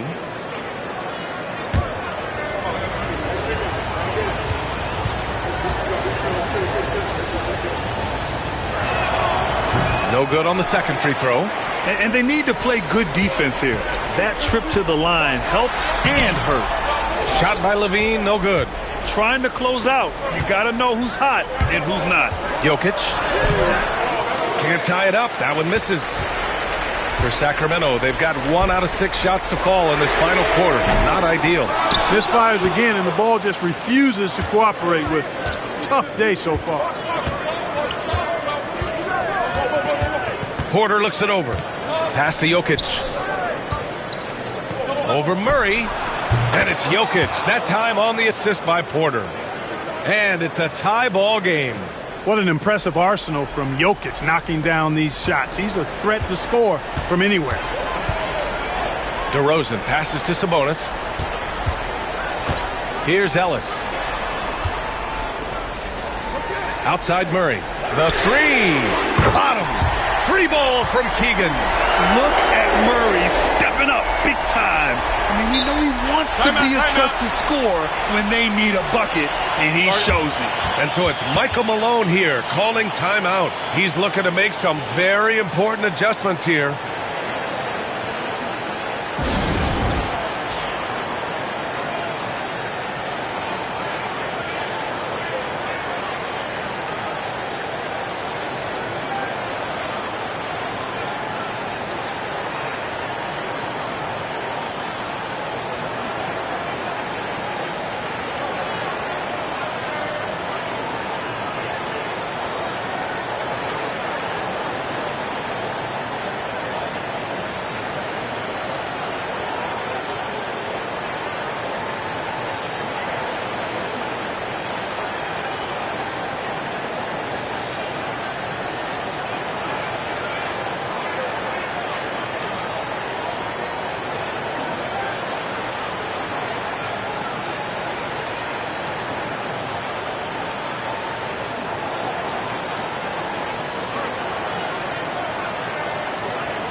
Brown's checked in for Westbrook.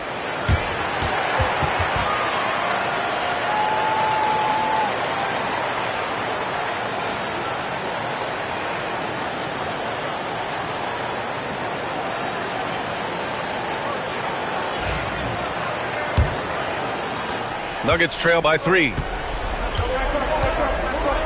Pass to Jokic. Now here's Porter. Over DeRozan. That's short off the rim. You got to move past that one. I mean, they'd want him to take that again. Well, you know, I hear you. That's a good look, but when you're that wide open, I think you got to knock it down. Ellis passes to Murray. DeRozan with the ball. He's guarded by Porter. The fader and the basket by DeRozan. And it's a 5-point Sacramento lead.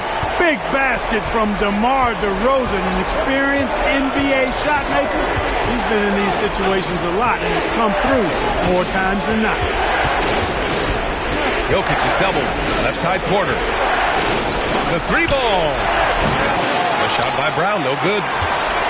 The Kings lead by 5. DeRozan down low. That's good. That's now his 7th made field goal in 15 tries. We've seen this a bunch of times. DeMar having a huge night, and the defense has no answer. Murray finds Jokic. Lets a floater go. Can't hit that one. Sabonis with some nice D. Sacramento has gone only 1 of 4 from the perimeter here in this fourth quarter. Porter against DeRozan. Inside, tries from 6 feet. Kept alive. Well done on the glass. Gets himself in position where he can use his size. Pass to Jokic. Gordon with it. Brown passes to Murray. Clock at 4. Now Gordon, defended by Murray. Looking to end the run. Rebounded, Domantas Sabonis. And the shooter had very little space on that attempt. And guys, that's exactly the kind of high-impact defense they want to see out of him. Levine passes to DeRozan. Outside Levine. Pass to Sabonis. Nikola Jokic grabs the miss.